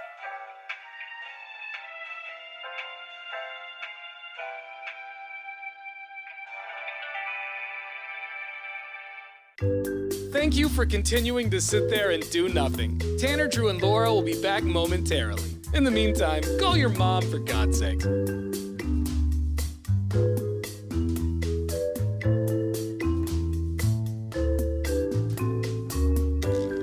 Whoa, isn't this taking forever? Tanner, Drew, and Laura will be back in minutes. Thank you for continuing to hold.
And now, the big story. It's time for the big story where we go around the room sharing what we think the biggest stories of the day are. Laura, you want to go? Yeah, I got a big story for you in more ways than one. Did you hear about this? The man with the world's largest junk, his name is Matt Barr. He lives in the UK. 14.4 inches. Whoa. By the way. But he is in the news again after breaking his arm. He says, like his actual arm, but he says his manhood caused it because he slipped on some soap in the shower because he couldn't see it. His enormous junk was in the way. That's incredible. Thoughts and prayers going out to Matt Barr. Yeah, I don't feel bad for you, dude. Speedy recovery. It seems like a nightmare to have, especially at rest if it's like that. I mean, that sounds so uncomfortable. He says it actually like messes with his balance and like knocks him off balance. Jeez, dude. Can we meet in the middle? He probably wished for it, like on a birthday cake when he was a kid, and it went like, please take way it back. too far. The big story to me is we mentioned this yesterday, but it's actually getting worse. The Willamette River algae warning is growing this morning. The Oregon Health Authority is investigating algae that has grown into the Willamette River, and it is being tested still to determine just how hazardous the toxins are, but they're really saying that people weren't taking the first warning seriously, and that it actually means no swimming in that section of the water, which includes Ross Island to Kelly Point Park. So if you're out there hanging out just thumbing your nose at it, you can get really sick, and if you have a pet, please be careful. Yeah, definitely. I think the big story of the day is Amazon is expanding its same-day delivery service of fresh food to over 1,000 cities, marking a significant grocery expansion. I know Laura doesn't like it when I order groceries through Amazon. She thinks I should go to the store, but lazy. I don't want to carry all that heavy stuff. Times are changing. Bags hurt my hands. So you just make somebody else do it. Some other poor sap carry all your groceries in They're for getting paid you. to do it. Customers can now order perishable food items alongside their typical Amazon orders and receive them on the same day. The service will be free for Prime members on orders over $25 in most cities, with a $3 fee for orders below that threshold. CEO Andy Jassy expressed optimism about Amazon's grocery business, citing strong customer adoption and success with a fresh food pilot. I love it, man. That's how I get groceries. I just order them on the Zon, and they show up between like a 2-hour window. Wow. It's going to be interesting with fresh stuff, though, because it's like you got to make sure you're there when berries arrive, or you can't be on the porch. Or if you order frozen stuff, they put them in these bags that are like sealed with like. So you've got a little time. Yeah, not much though. Mm-hmm. You better get that ice cream in the fridge. There was one time I Freezer. had some of that stuff delivered, and I wasn't home yet. Oh my God. And you're like, oh, it's turned into whole milk. Yeah. Anyway, more on those stories online at 1059thebrew.com. All right, coming up in just a few minutes, we're gonna take some of your calls. We got some talkback messages we got to listen to, and we'll do that right after the Scorpions. It's 1059 The Brew. Tanner, Drew, and Laura. You've been watching the Tanner, Drew, and Laura SpyCam video stream, powered by coffee, Jell-O shots, and depression. Please stand by. Tanner, Drew, and Laura will be back in minutes. So be patient, for f***'s sake.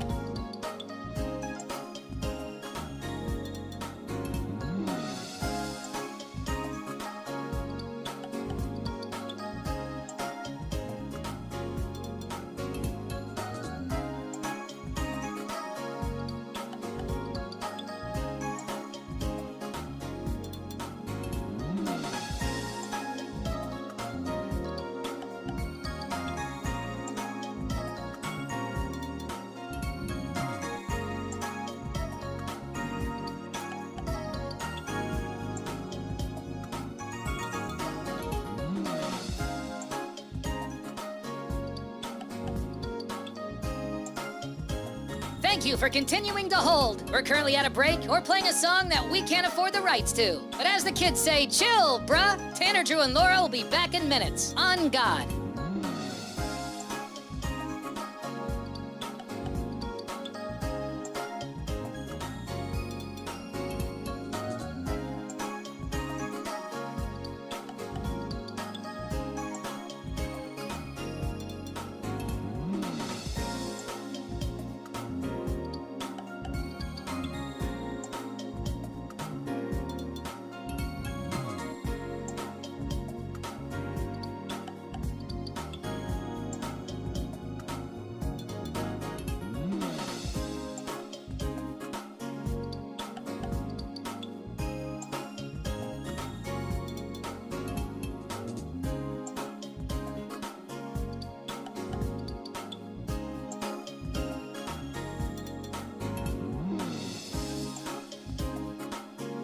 Tanner, Drew, and Laura will be back in minutes. In the meantime, follow the show on Instagram and TikTok at Tanner, Drew, and Laura.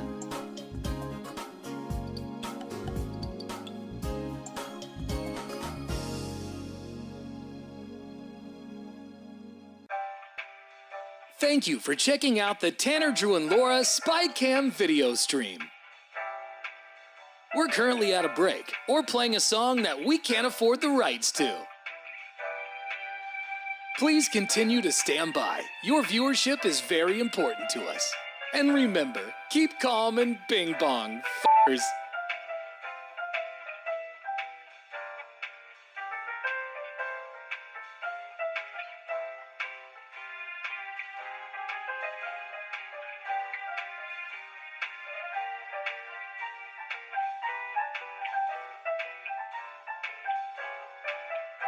Thank you for continuing to sit there like a big dum-dum. Tanner, Drew, and Laura will be back in minutes.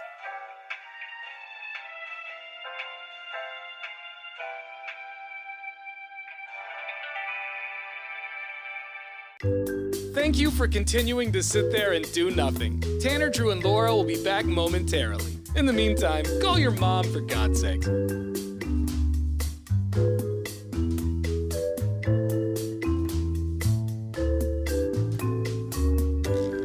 Whoa, isn't this taking forever? Tanner, Drew, and Laura will be back in minutes. Thank you.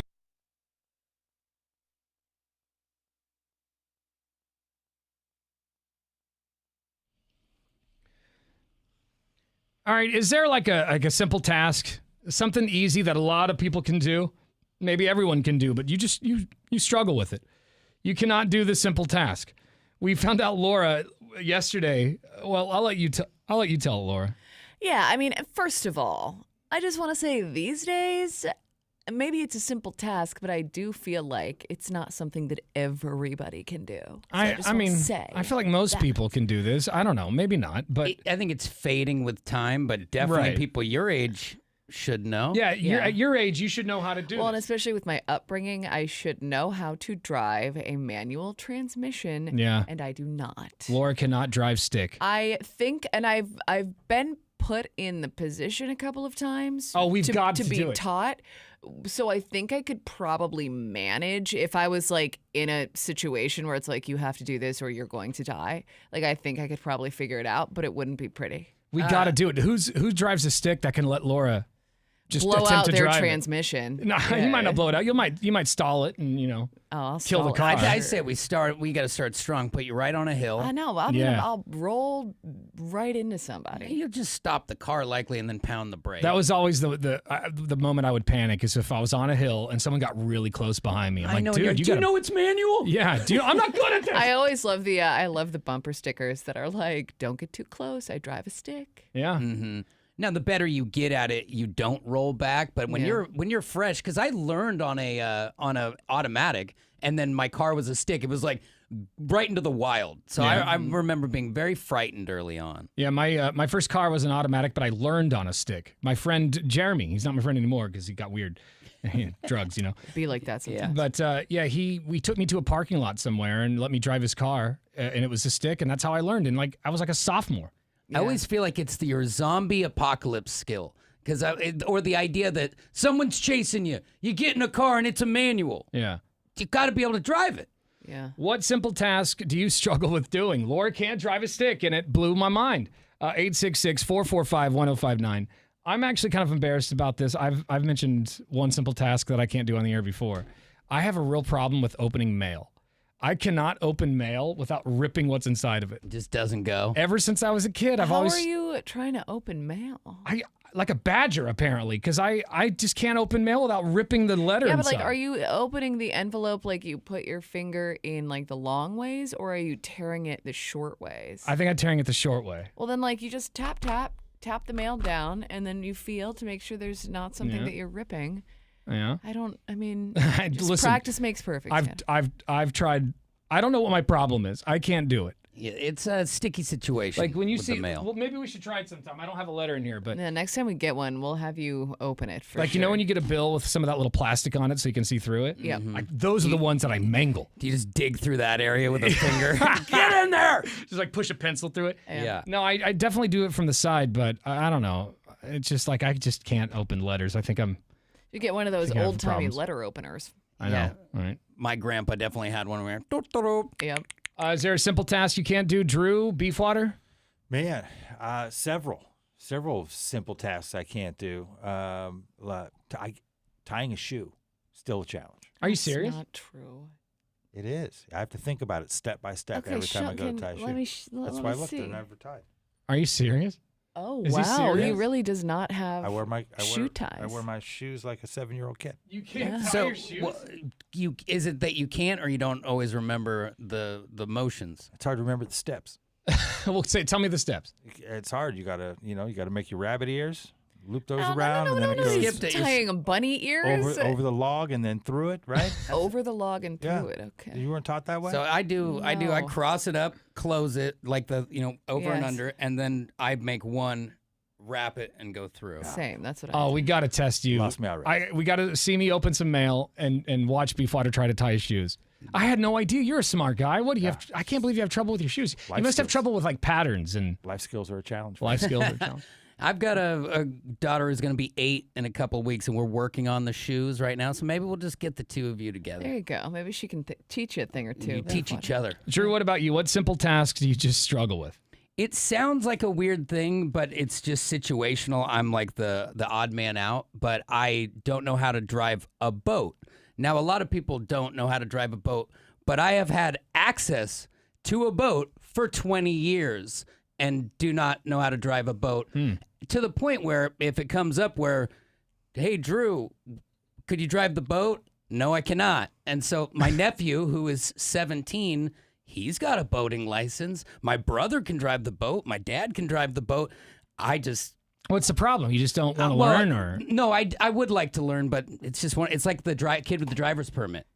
I'm gonna get it. It just like has. I'm gonna get it. It just has not happened. And yet. then you're sitting there in some board shorts. And it's like boating license. Yeah. Because I'm the guy. Uh-huh. So it's laziness, but it's a skill I have not learned. So Yeah. the only time I touch the wheel is like if they got to grab something in the boat and I just sit there and hold it or Right, turn right. it in the open water.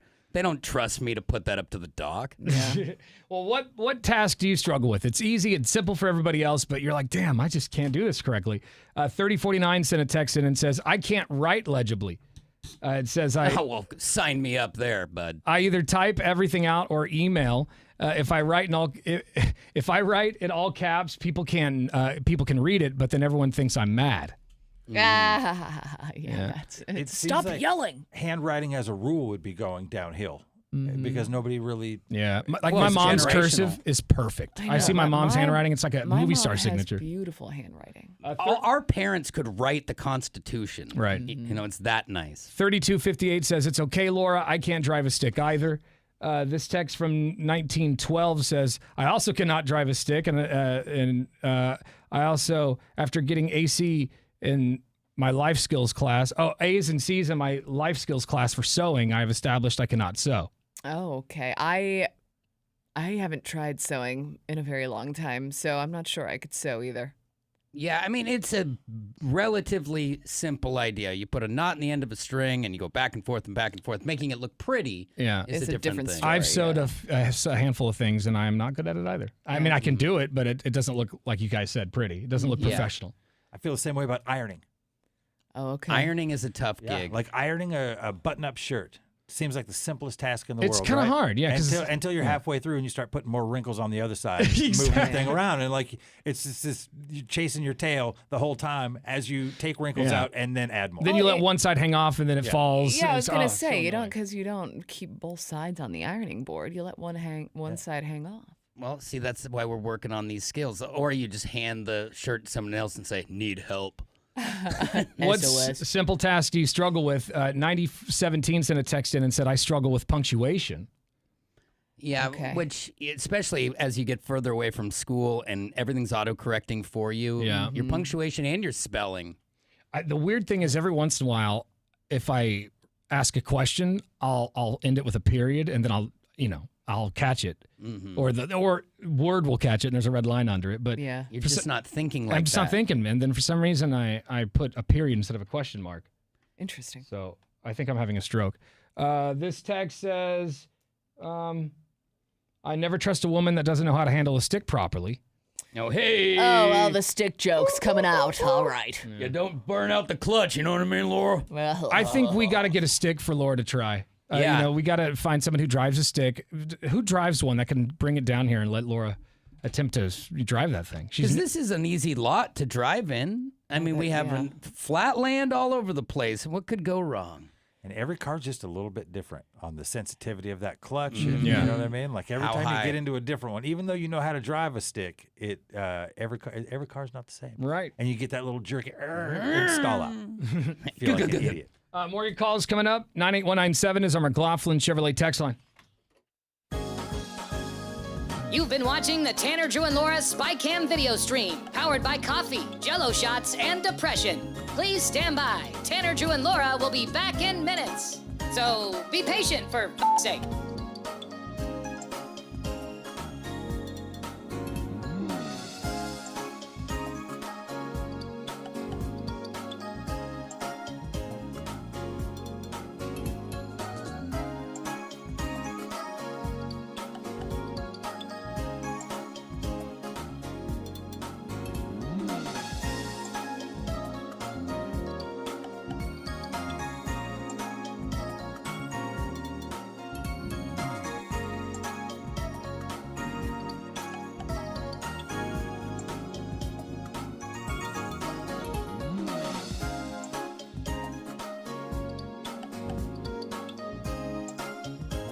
Thank you for continuing to hold. We're currently at a break or playing a song that we can't afford the rights to. But as the kids say, chill, bruh. Tanner, Drew, and Laura will be back in minutes. On God.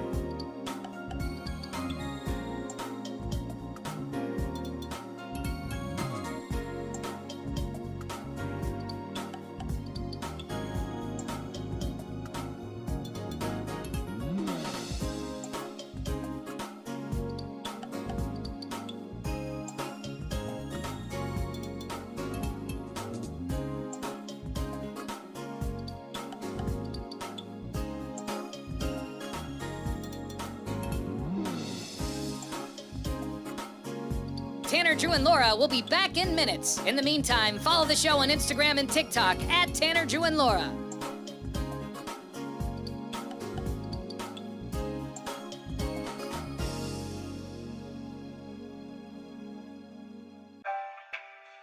Thank you for checking out the Tanner, Drew, and Laura SpyCam video stream. We're currently at a break or playing a song that we can't afford the rights to. Please continue to stand by. Your viewership is very important to us. And remember, keep calm and bing bong, f***ers.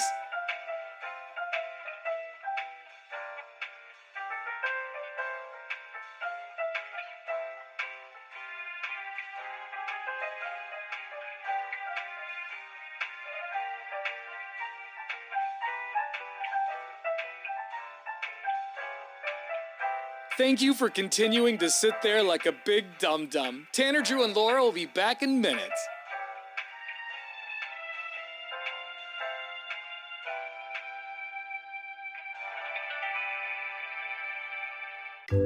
Thank you for continuing to sit there and do nothing. Tanner, Drew, and Laura will be back momentarily. In the meantime, call your mom for God's sake.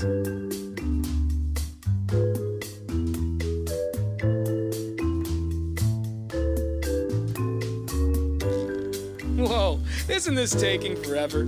Tanner, Drew, and Laura will be back in minutes. Thank you for continuing to hold.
1, 2, 3.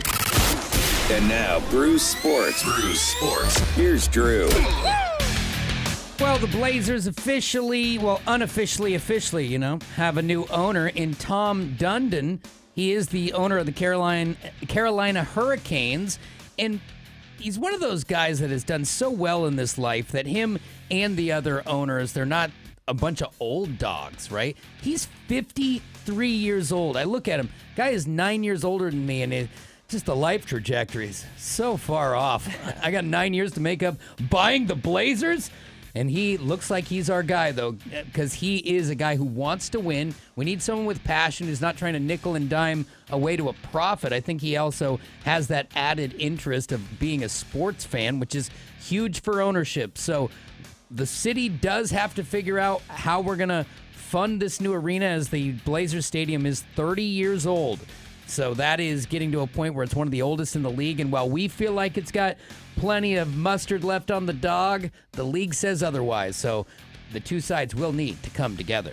Maybe it's just finding a way to, pilfer more money, kind of like the Los Angeles Olympics, who say that they will be selling naming rights for a handful of their venues during the Olympics. The reason that's a big deal is there's been a long-standing policy keeping brand names off of arenas and stadiums to kind of make it more authentic, that this is about the sport and not about a Nike swoosh or a Purina logo. Mm-hmm. That will end here, and maybe it's a way to get more money for these athletes. I mean, you think we're barely giving them anything to be there. Maybe sell it to the Hondas of the world or That's the Toyotas. hilarious. Do you think that any of that money is going to go to the people actually doing the work? Of course Probably not. I think that's a good point as well. But for now, expect to see signs everywhere making that money. There's your sports. Thank you very much. All right, coming up in about an hour, Beefwater's got another edition of Not Necessarily the News. Ow! We'll do that at 9:30. But first, more of your calls coming up. Is there a simple task that you struggle doing? You can't, like Laura can't drive a stick.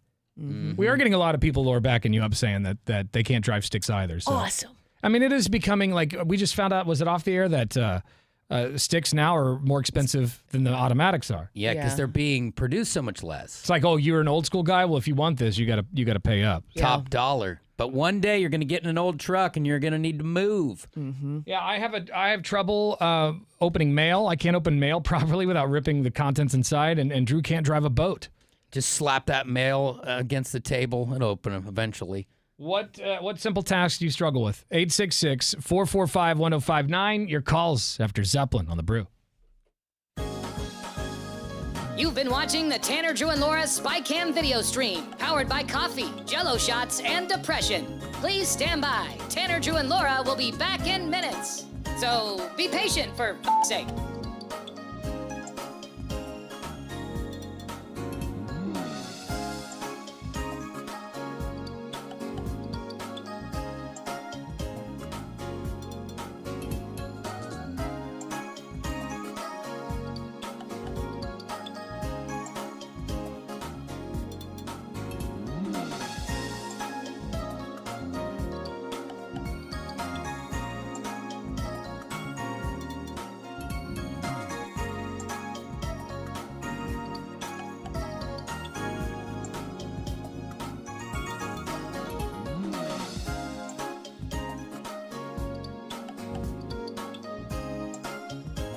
Thank you for continuing to hold. We're currently at a break or playing a song that we can't afford the rights to. But as the kids say, chill, bruh. Tanner, Drew, and Laura will be back in minutes. On God.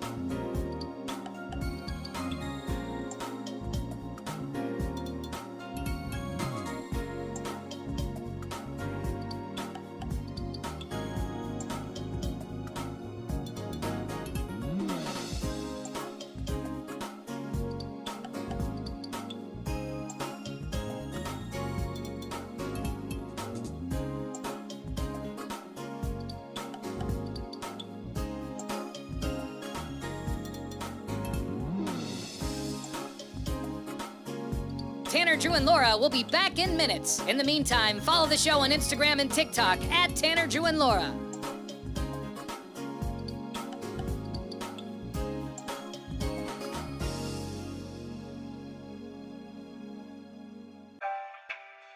Thank you for checking out the Tanner, Drew, and Laura SpyCam video stream.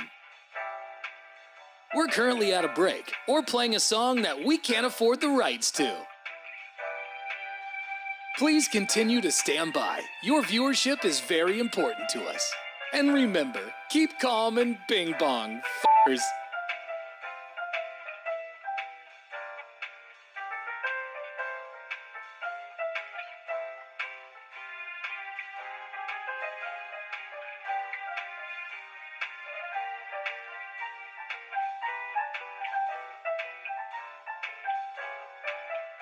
Thank you for continuing to sit there like a big dum-dum. Tanner, Drew, and Laura will be back in minutes.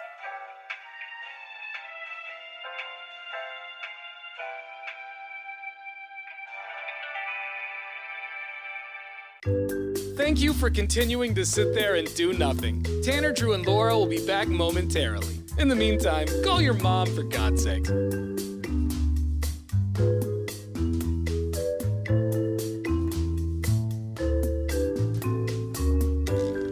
Whoa, isn't this taking forever? Tanner, Drew, and Laura will be back in minutes. Thank you for continuing to hold.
And I got some serious bags under my eyes this morning. You looking sleepy? Dude, did you see them? Yeah, a little bit. I caught my reflection in Home Depot the other day, and I had like, it looked like duffel bags under both eyes. I was like, what is going on? What do you use? Is there something like a cream or a patch?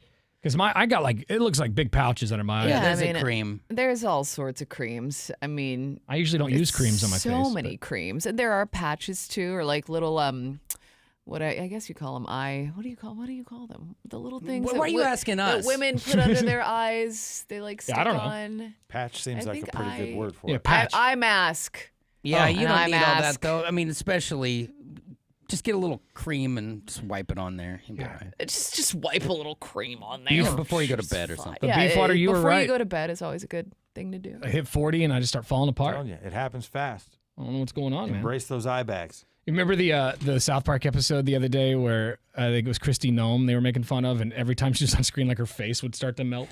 Mm-hmm. It's what my face is feeling like when I look in the mirror. I know, and Yeah, I you need look a lot like Christy Noma. I was thinking that earlier today. And I always feel older even when I don't have a haircut. You know, it's like, look at this old big head because it just feels like there's this all dome. Yeah. 866-445-1059 is the number. We want to know if there's a simple task you struggle with doing. Laura, we found out yesterday, can't drive a stick, which there's a lot of people backing you up today, Laura, saying that they also can't drive sticks. Maybe we need to host like a manual transmission class or something. I want you to at least Give it a try it on try? the air. Okay. But nobody with a stick has reached out and said we could use their car yet. Are stick ships going extinct? I feel think like- so. I mean, I was just explaining to you guys the one stick that like my brother has, and I was talking about it like I was explaining a fossil to you guys. Yeah. Let's go to line 1. It's Tanner, Drew, and Laura. What simple task do you have trouble doing?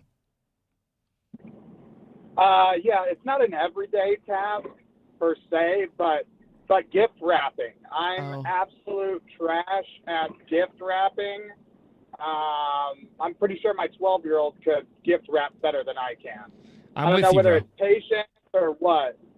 Yeah, I don't know how. I will really try. Sometimes I will really try to dial it in, and it still looks like crap. And then, some 15-year-old who's the son of a friend of mine will come over and do it perfectly. Yeah, I enjoy wrapping gifts. Yeah, I kind of, once I'm forced to do it, I take great pride in the corners. But there are also tricks to it that you don't know at first as a dude. Yeah, I'm just not good at it. So wrapping paper, I get it, brother. Tanner will always deliver a gift in a bag. Yeah, he's a bag guy. Oh, for sure. Still looks pretty, though. I'll just wrap a newspaper around it. Hand it to That's what my uncle always did. He just terrible newspaper job. Mm-hmm. Well, at least use the comics. Yeah, he did. Yeah, my usually aunt on my used to use older comics, brothers, I'd get like the whatever the weekly is. The classified, whatever. All right, thanks, bro. Thank you. We have some text messages coming in on our McLaughlin Chevrolet text line. This one says from 5815, I cannot open boxed food without tearing it to shreds. Mm-hmm. Cereal boxes are the worst. Yeah, I have that problem with chip bags. A lot of people do. Cereal box is not necessarily the box, I guess, but then you get on the inside with the plastic, and then I always poop, and it's just it's all up in the box. You got half the cereal goes into the box. Yes. Mm-hmm. Yeah, dude, I do that every single time. It just rips right down the side of it. And that chip bag where you pop it, and then it gets the single rip down the side, and you know that's the beginning of the end of the bag. Stale chips. It's done. This text says from 6799, good morning. Can't drive a stick either, Laura. I've tried, but it's like I can't pay or park it either. See, I feel like if you can't do it because you haven't had the opportunity, I can understand that. Mm-hmm. If you sat there and you're like, it's just a no, it's one extra thing. Yeah, but that one extra thing is like a lot. Well, you learn in a parking lot. You're not used to it. And also, because like for me, it's like you could teach me how to drive a stick, but then when am I ever going to drive a stick? Never. So then I'll lose the skill again. Nah, once you know, I feel like anyone it's of like us who riding a knows, bike. You might get in and you might lurch a little the first time or learn that, well, like Casey said. Once you get the feel of the car. Yeah, you learn the clutch, you're fine. This one, Casey, because you have trouble tying your shoes. That's why Casey never ties his shoes. Apparently, he just has them kind of loose in the shoe, which is what old skaters used to do, right? Like I do the same thing with some of my shoes. This one says, aside from tying my shoes, I really can't tie knots. The subject comes up at work far more often than I'd like. My daughter, who's turning 10 tomorrow, is good at knots to the point where I tied a knot behind our boat when we went to float the river. She walked over, untied the knot, and retied it like 3 times as badass. And I was like, I am terrible at knots. I think I just need to admit that. Other than the shoelace, I'm not great at knots. 4180 says, it took me 14 years to learn how to whistle. I still have trouble whistling. I do better sucking in than I do blowing out. Well, take that out of context. Yeah, that's something for a bumper sticker right there. That's me sucking in right there. Here's me blowing out. Ooh. Yeah, it's not great. Super windy. I can't. Are my lips dry? I can't. I can't do that thing your parents used to do either. Yeah. To get you home. I can't do it. Put your 2 fingers in the mouth. I do have one eardrum because of it. Yeah. This one says. This one says, when I was learning to drive, my uncle decided he wanted to teach me to drive a stick in his Ranchero.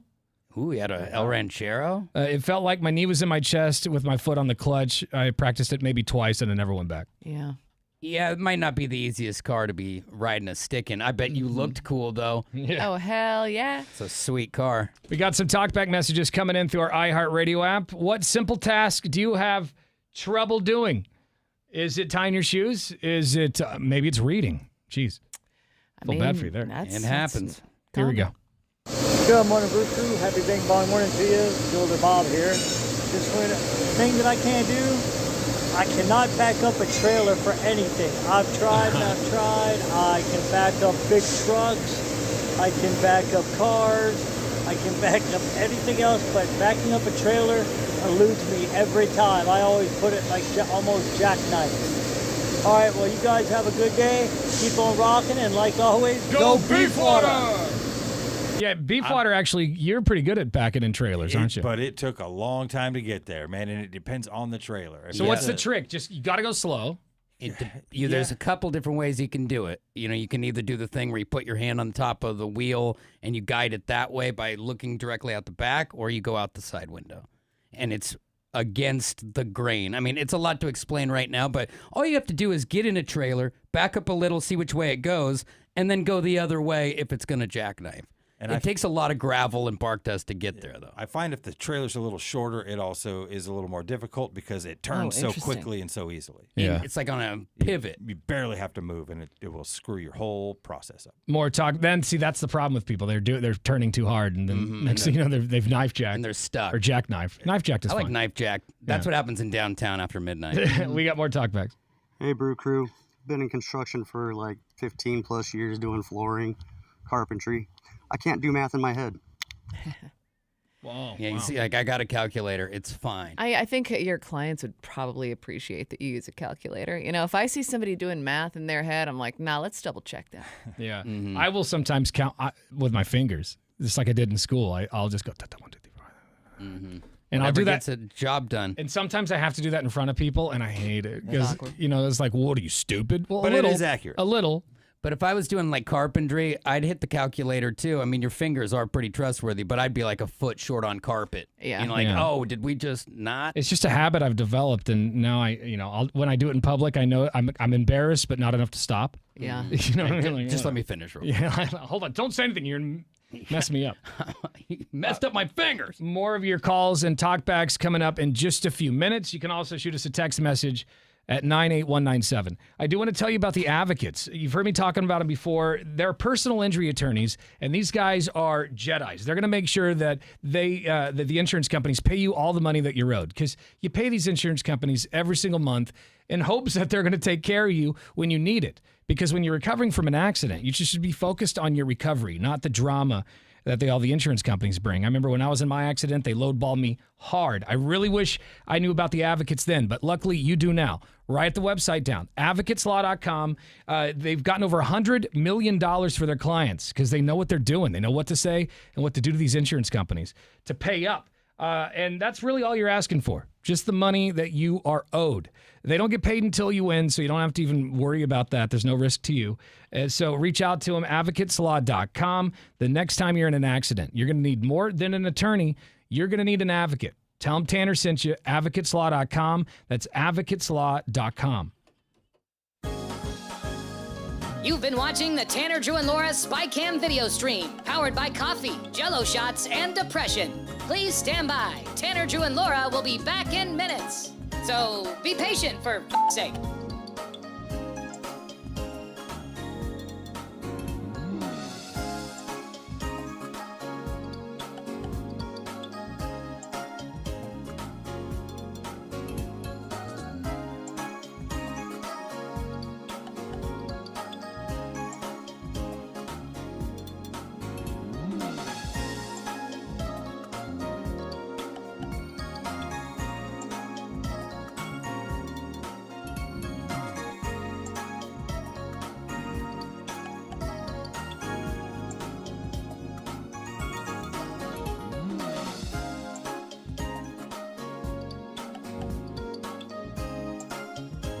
Thank you for continuing to hold. We're currently at a break or playing a song that we can't afford the rights to. But as the kids say, chill, bruh. Tanner, Drew, and Laura will be back in minutes. On God.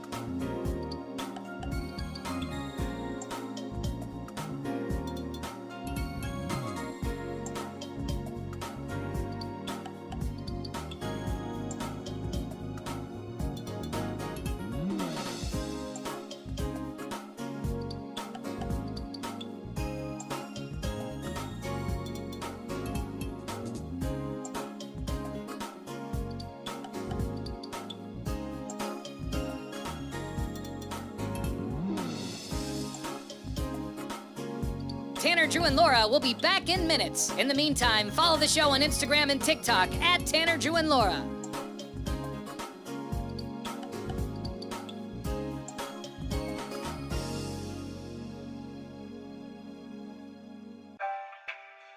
Thank you for checking out the Tanner, Drew, and Laura SpyCam video stream. We're currently at a break or playing a song that we can't afford the rights to. Please continue to stand by. Your viewership is very important to us. And remember, keep calm and bing bong, f***ers.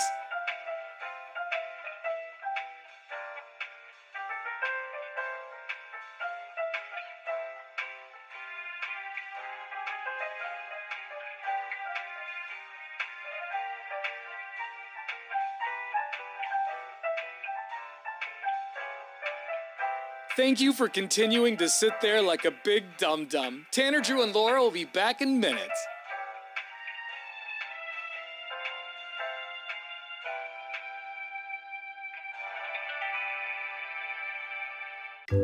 Thank you for continuing to sit there and do nothing. Tanner, Drew, and Laura will be back momentarily. In the meantime, call your mom for God's sake.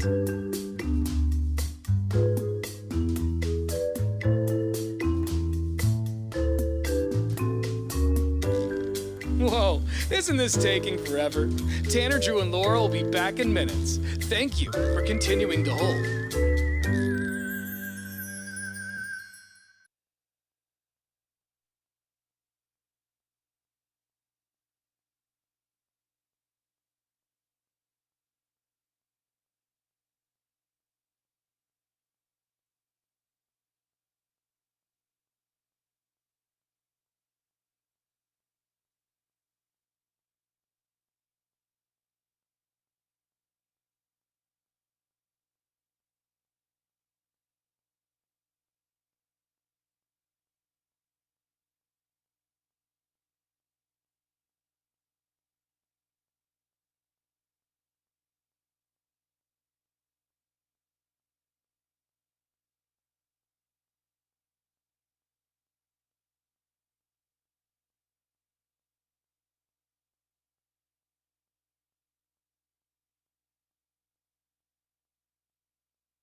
Portland's Rock Station, 105.9 The Brew. It's Tanner, Drew, and Laura wanting to know what simple task you struggle doing. Laura can't drive a stick. Getting a lot of people saying, Laura, that they also can't drive stick. I sometimes count with my fingers because, I'm not great at math, so I'll just go 1, 2, 3, 4, 5, 6, 7, 8, 9. Someone else just sent a text and said, don't worry, Tanner. I also count on my fingers. Okay. You're So not alone. Not the only one.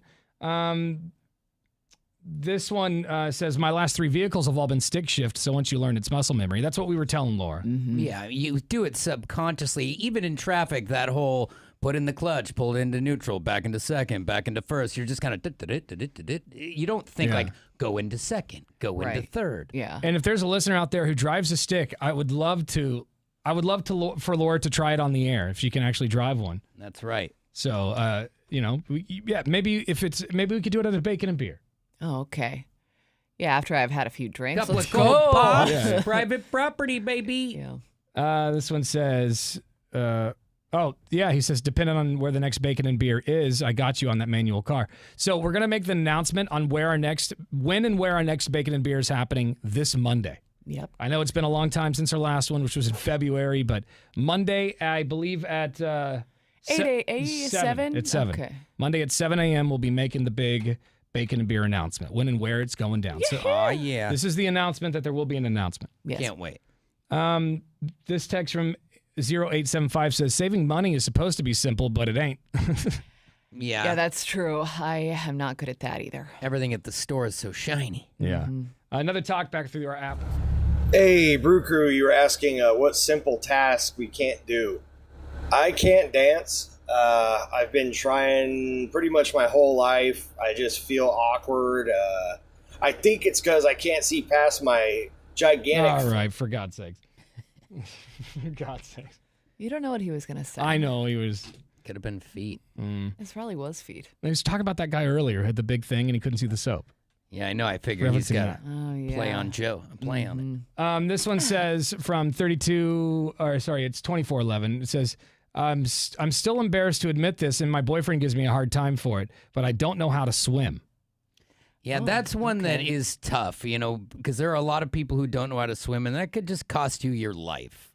And that's why the Baltimore Ravens had Michael Phelps come out, because no joke, half the team, the most elite athletes in the world, can't swim. That looked so precarious too, because it just the clip I saw was just people being like pushed off of a high dive. That's one way to teach them.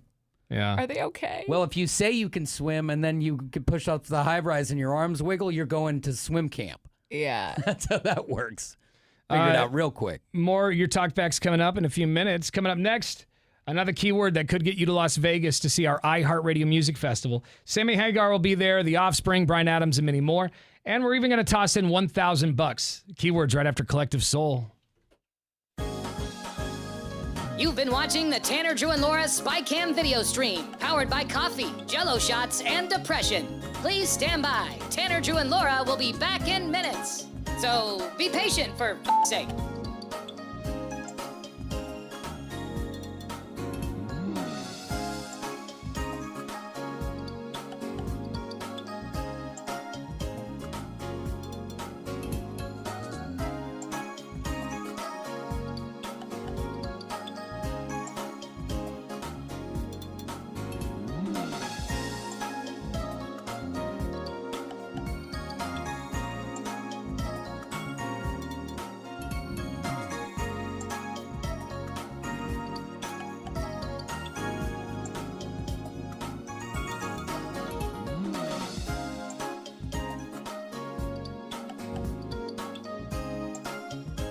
Thank you for continuing to hold. We're currently at a break or playing a song that we can't afford the rights to. But as the kids say, chill, bruh. Tanner, Drew, and Laura will be back in minutes. On God.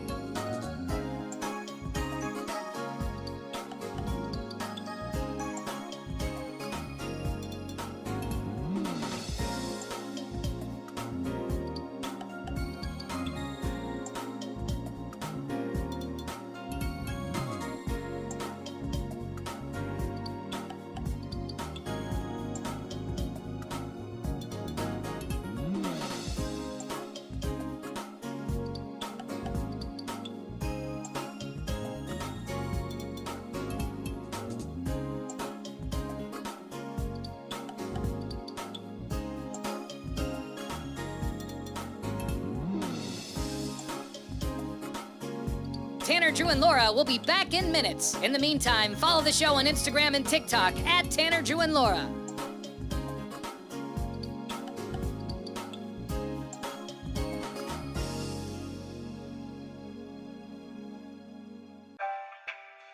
Thank you for checking out the Tanner, Drew, and Laura SpyCam video stream. We're currently at a break or playing a song that we can't afford the rights to. Please continue to stand by. Your viewership is very important to us. And remember, keep calm and bing bong, f***ers.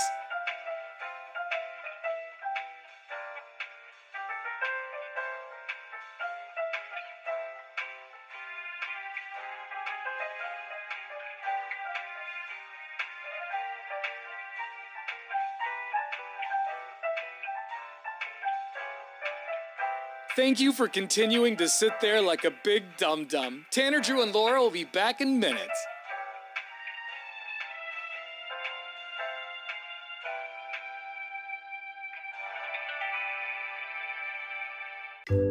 Thank you for continuing to sit there and do nothing. Tanner, Drew, and Laura will be back momentarily. In the meantime, call your mom for God's sake.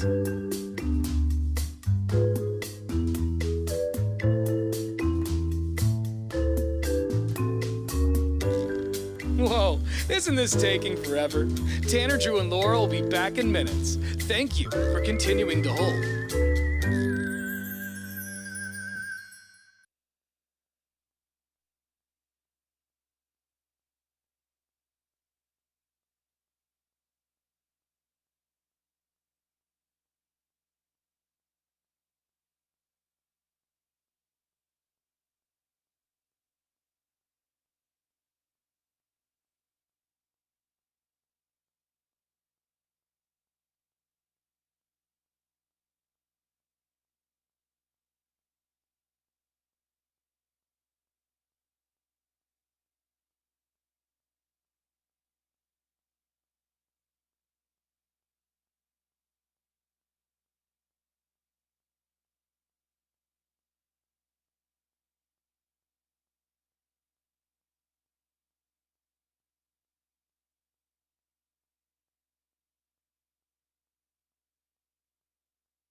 So one of the guys from Black Sabbath was talking about the funeral, Ozzy's funeral, which was kind of, we saw the procession and everything, but the funeral was closed. Yeah. And he said that Ozzy was messing with his daughter one last time. What happened? She was about to sing a song, and she had to print the lyrics out. Yeah. And like a strong gust of wind came by and blew the lyrics away. That's awesome. And I guess everyone laughed, and Geezer Butler was like, "Yeah, it's just Ozzy messing with his daughter one last time." That's pretty funny. cool. Yeah, there's clips going viral. It's like behind the scenes stuff, like just family footage of him and his daughter together, and it's like he loved his family so much. Yeah. Like he was a super normal, just dad. Mm-hmm. I mean, yeah, they were eccentric and kind of out there, but Yeah. he was a good dad. It seemed like. And it's weird too when people pass away. Like, you know me, I'm not the most religious guy in the world, but I always feel like when somebody you really care about passes away, there's almost like a presence for a while. Like they're slowly taken off. Like, and I kind of feel like Ozzy's like there for now. He's gonna go somewhere. I'm not smart enough to tell you where, but that presence, it feels like when your grandma passes away, don't you feel like she's like there for a bit? Yeah, she haunted me for at least 6 months. Yeah, exactly. Get your life together. That's all I heard.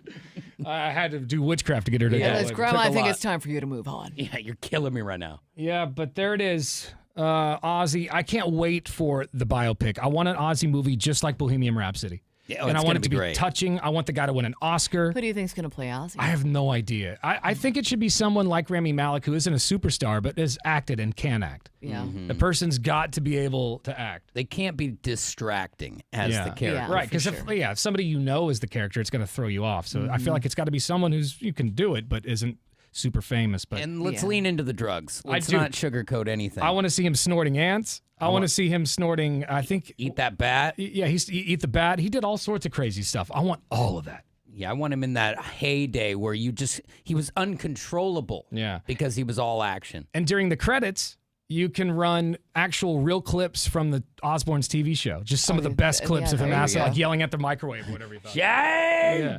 I think that would be cool. They better put that show in the movie. It's a part of their lives. Right. All right, 866-445-1059 is the number.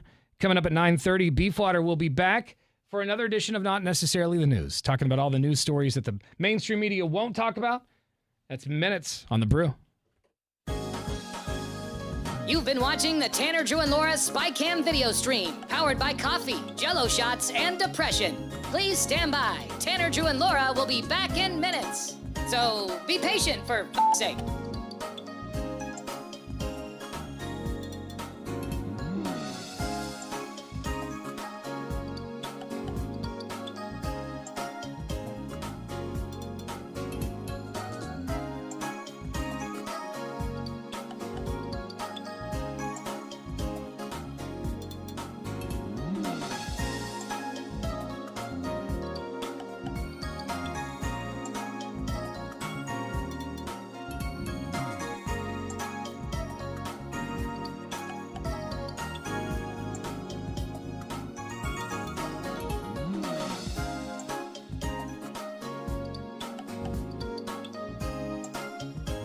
Thank you for continuing to hold. We're currently at a break or playing a song that we can't afford the rights to. But as the kids say, chill, bruh. Tanner, Drew, and Laura will be back in minutes. On God.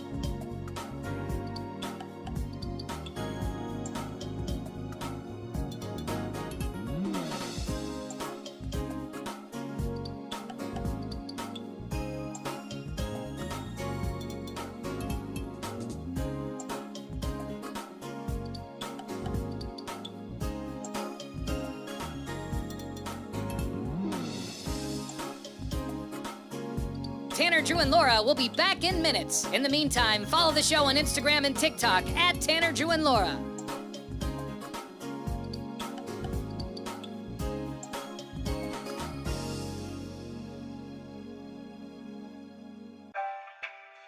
Thank you for checking out the Tanner, Drew, and Laura SpyCam video stream. We're currently at a break or playing a song that we can't afford the rights to. Please continue to stand by. Your viewership is very important to us. And remember, keep calm and bing bong, f***ers.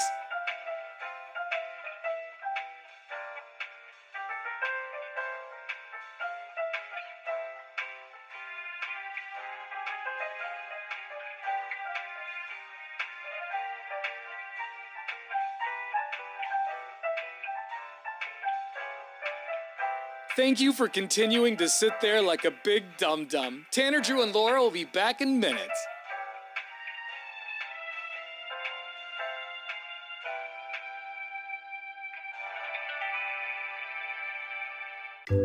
Thank you for continuing to sit there and do nothing. We were talking about Ozzy Osbourne in the last segment and who could play him in a movie. This text came in from 9911. It says Johnny Depp would be good at playing Ozzy. Out of here. Get the hell out of here with that. No. We want something that's not distracting, and Jack Sparrow as Ozzy Osbourne would be distracting. And it's just he would play that character. We don't need Ozzy as a pirate. Yeah. He already is a half pirate. We need some pale British dude Yeah, to right. do this. Yeah, not. And I was thinking, well, what about Leonardo DiCaprio? No. He's just not the right body. No, yeah, he'd have to lose a lot of weight. Him in a You goth look, I don't like it. I don't see it. Viggo Mortensen. What about Timothy Chalamet? He's been playing everything lately. But he's already Bob Dylan. That's true. It's I don't Bob think- Dylan and Ozzy. I don't think he's got the right facial structure for it. Too either. pretty. Yeah. Somebody's got to do it, and I hope that person gets an Oscar, like when he got an Oscar for Ray, Jamie Foxx, and he got one for Bohemian Rhapsody. Yeah, Walk the Line did a good job. It has to be great. on that level of all those movies to where it's like, okay, it's up for an Oscar because it's so good. Mm-hmm. The story's too good. You can't waste it and make this some glorified E-channel movie. Well, I'm sure Sharon will make sure that the right person gets the role. But I just hope she's not like, and let's just get rid of all of the women and the drugs. No, I mean, she never has before because other documentaries about Ozzy have come out. I feel like she's the one that would be okay with letting the bad stuff And I out. hope so. Yeah. Guns N' Roses have said that the only reason they won't sign off on a movie is because they don't want people to know the bad stuff. They tell the truth, and we don't want all that. Yeah, ridiculous we'll just have to wait for them to die because I want to see that movie of Axl being a dick and then tricking the band And to it's sign not the like rights we don't over. know. It's like, Right. yeah, okay, it's no Everyone knows secret. you guys are dicks. Yeah. So just like put the movie out because that's what Motley Crue did. Somebody's grandkid is going to sign off on the whole thing, and we're going to get it all. I mean, damn, Metallica just showed footage of them actually arguing in the studio. They released all that stuff. Yeah. Yeah, that's an argument, though. I bet Guns N' Roses has some like borderline criminal sleeping with behavior. teenagers. Sounds like a great scene. Yeah, no, Oh, great no, for not that us. scene. Great, great for Take the that back viewer to immediately. Let me see take that like the trouble. But rock stars in the '80s, I bet they were just committing felony after felony after for felony. sure. Yeah, like I heard, one of the reasons they called the album the Spaghetti Incident, like that story behind that. I can't even tell the story I'll on have the to air. look that up. Yeah, but I want to see that. I want to see that. I want to see all these legendary stories that have been going around for years, like actually in a movie. And the rumors that like Axl was living in filth and squalor that doesn't surprise and me if refusing to that's come true. outside. Like there's so much stuff that could have gone in the Bohemian Rhapsody movie. Like there's this, I read this book one time about Freddie Mercury, and he was good friends with Princess Di. And there was one time she wanted to go out, but she was the most famous person In the world, in basically. in the world. So what they did is they disguised her. They dressed her up to look like somebody completely different. And Freddie Mercury and her went out clubbing one night and partied all night long, and nobody had any idea it was her. That's a movie in itself, right there. Why didn't they? Right. Like, why was that not in the movie? But they really did rob us on a lot of fronts there. Freddie Mercury, the reason we don't have him is he lived in excess, and we barely touched that. That was scratched at most. More about his cats than his drugs. Mighty Nick says, too bad Alan Rickman is gone. He would have nailed the role of Ozzy. I think a lot of these people would in their prime. Yeah, like Shia LaBeouf when he was in his prime, man. Well, and also, I don't know if you would have to, like, could the same person play Ozzy throughout his entire life? Or would you have to would you have to cast multiple people? I think you got to get a middle ager and then you kind of de-age them and you... They can do makeup and they can do CGI and stuff. But Yeah. I hate it when they do that, though. Two characters is weird, though. Like, do we ever see two characters? I mean, you see a way younger, but... Yeah. I don't know. I guess it could be done. They did it in Looper, where they made Joseph Gordon-Levitt look like Bruce Willis, but they did prosthetics and CGI at the same time. So it takes some work, I guess. Little did we know Bruce Willis had no idea he was there. Who do you think could play a good Ozzy? Because eventually we're going to see a biopic, so who's going to play him? You can shoot us a text message on our McLaughlin Chevrolet text line at 98197 or a talkback through our iHeartRadio app. You have another edition of Beef Waters, not necessarily the news, coming up in 15 minutes on The Brew. You've been watching the Tanner, Drew, and Laura SpyCam video stream, powered by coffee, Jell-O shots, and depression. Please stand by. Tanner, Drew, and Laura will be back in minutes. So be patient, for f***'s sake.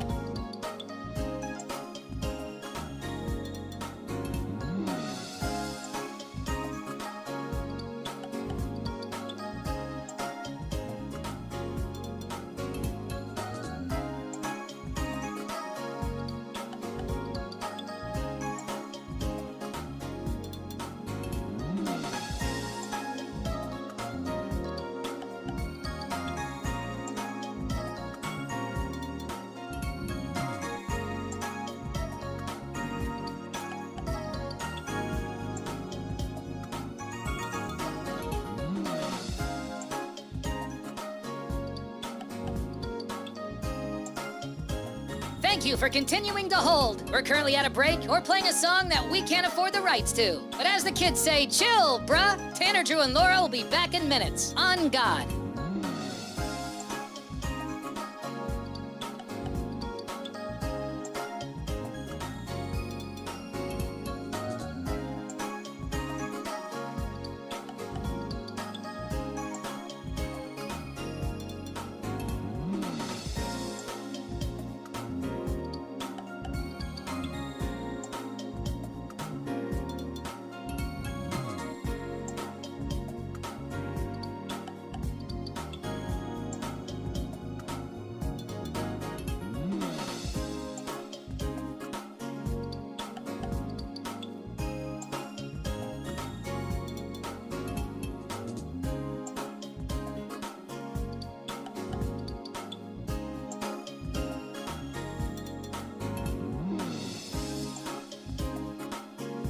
Tanner, Drew, and Laura will be back in minutes. In the meantime, follow the show on Instagram and TikTok at Tanner, Drew, and Laura.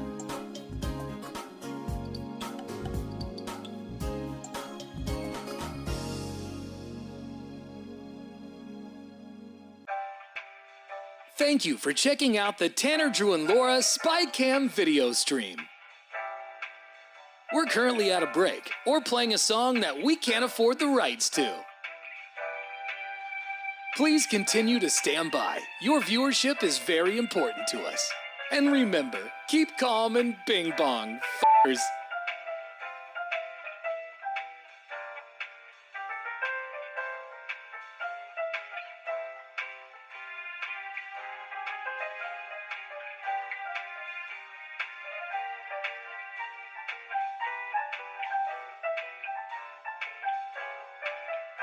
Thank you for continuing to sit there like a big dum-dum. Tanner, Drew, and Laura will be back in minutes.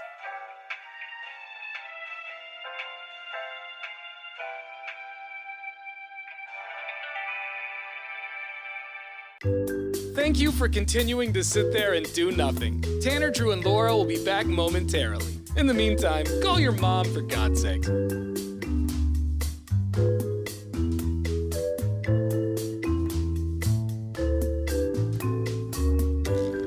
Whoa, isn't this taking forever? Tanner, Drew, and Laura will be back in minutes. Thank you for continuing to hold.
We are commercial free on 105.9 The Brew. It's Tanner, Drew, and Laura. We are wondering, when they inevitably make an Ozzy biopic, who's going to play Ozzy? Who should play Ozzy?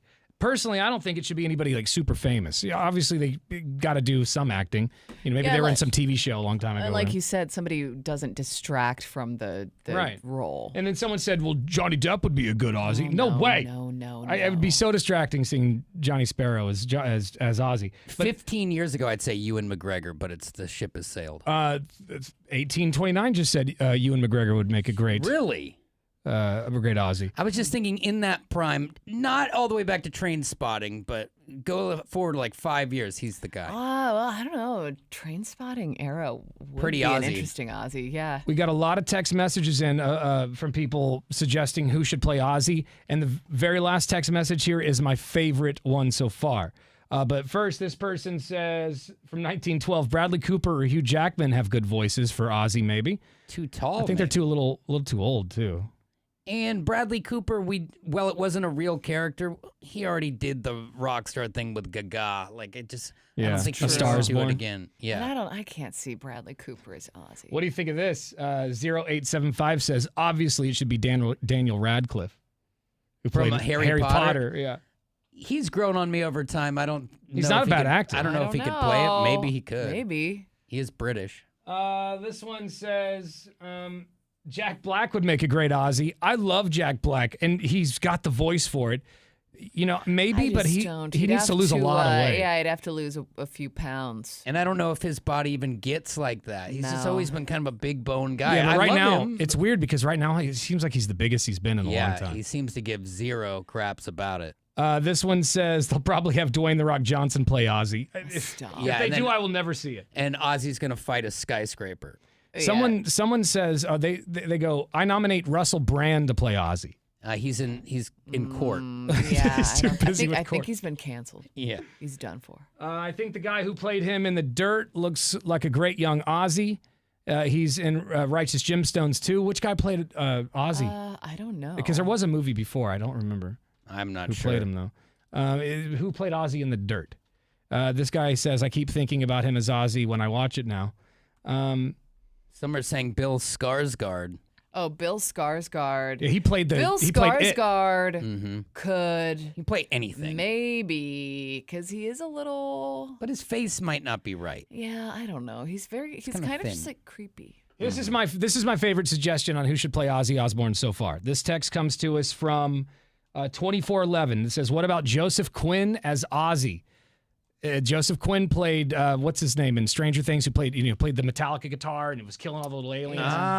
And he also plays Johnny Storm, the fire guy in Fantastic Four. I think he could be good. Yeah, that's possible. Also, great. The person who played Ozzy in The Dirt is Keith in Righteous Gemstones, which I can totally see. Oh my God, he Keith, could. yes, I totally see that. He has the hair. Oh, dude, he'd be perfect. That would actually be amazing. And if you can play Keith, you can play anything. Yeah.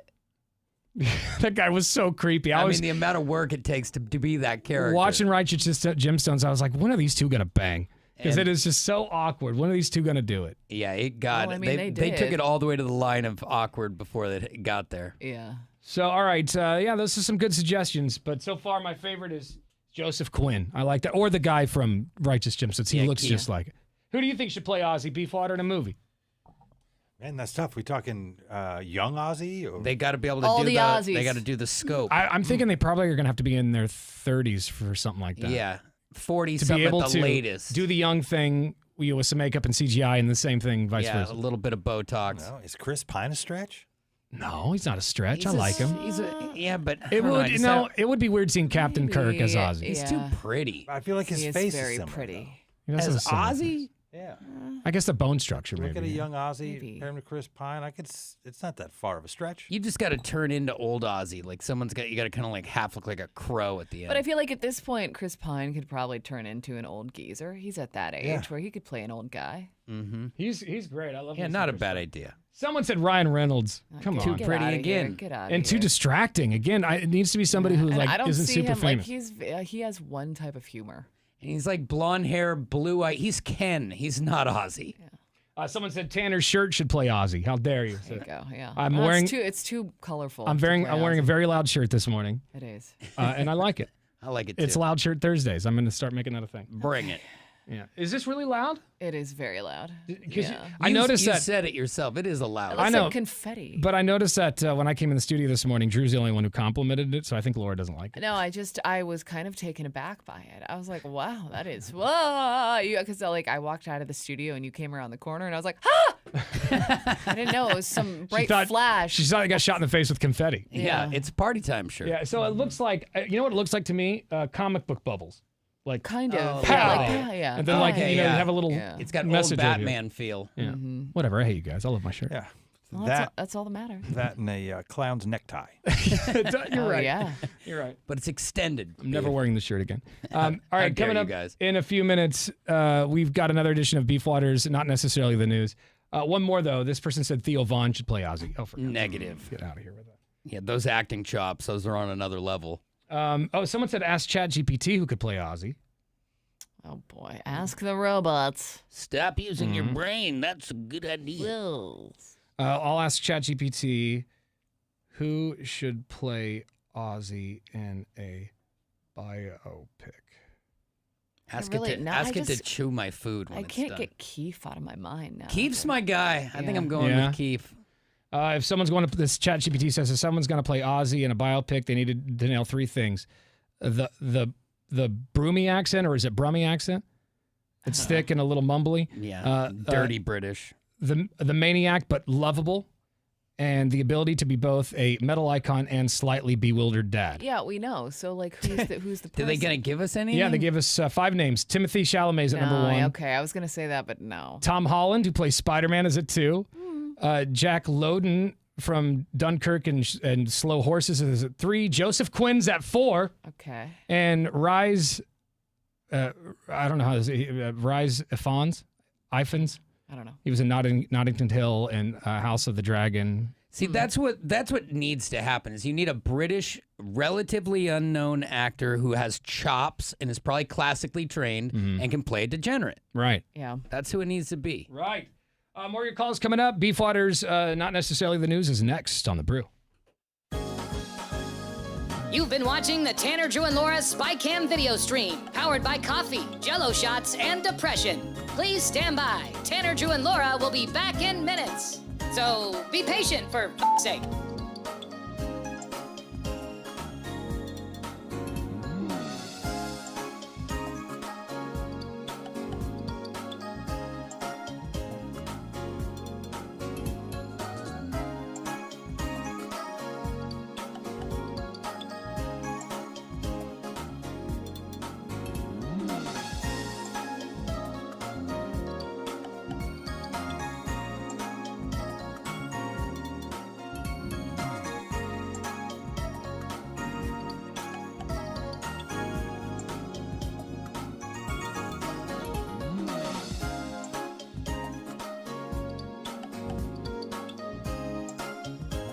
Thank you for continuing to hold. We're currently at a break or playing a song that we can't afford the rights to. But as the kids say, chill, bruh. Tanner, Drew, and Laura will be back in minutes. On God.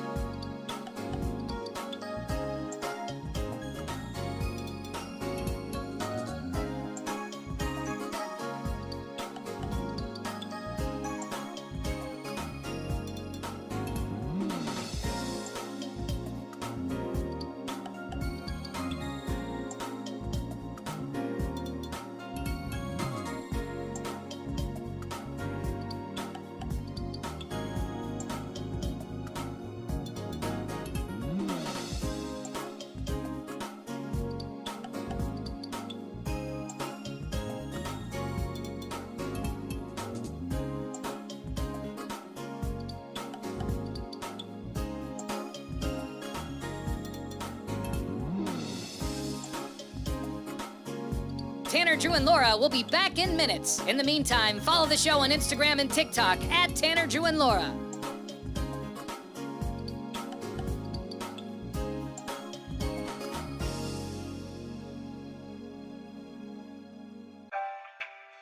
Thank you for checking out the Tanner, Drew, and Laura SpyCam video stream.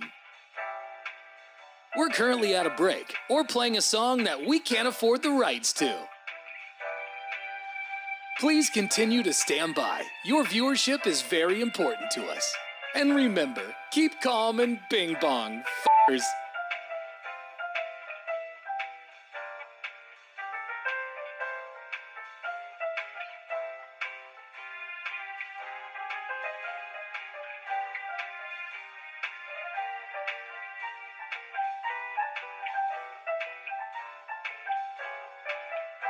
Thank you for continuing to sit there like a big dum-dum. Tanner, Drew, and Laura will be back in minutes.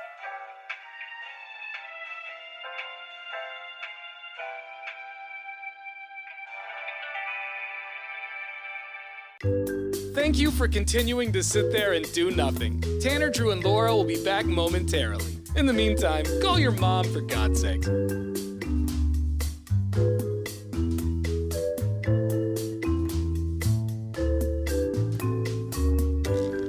Whoa, isn't this taking forever? Tanner, Drew, and Laura will be back in minutes. Thank you for continuing to hold.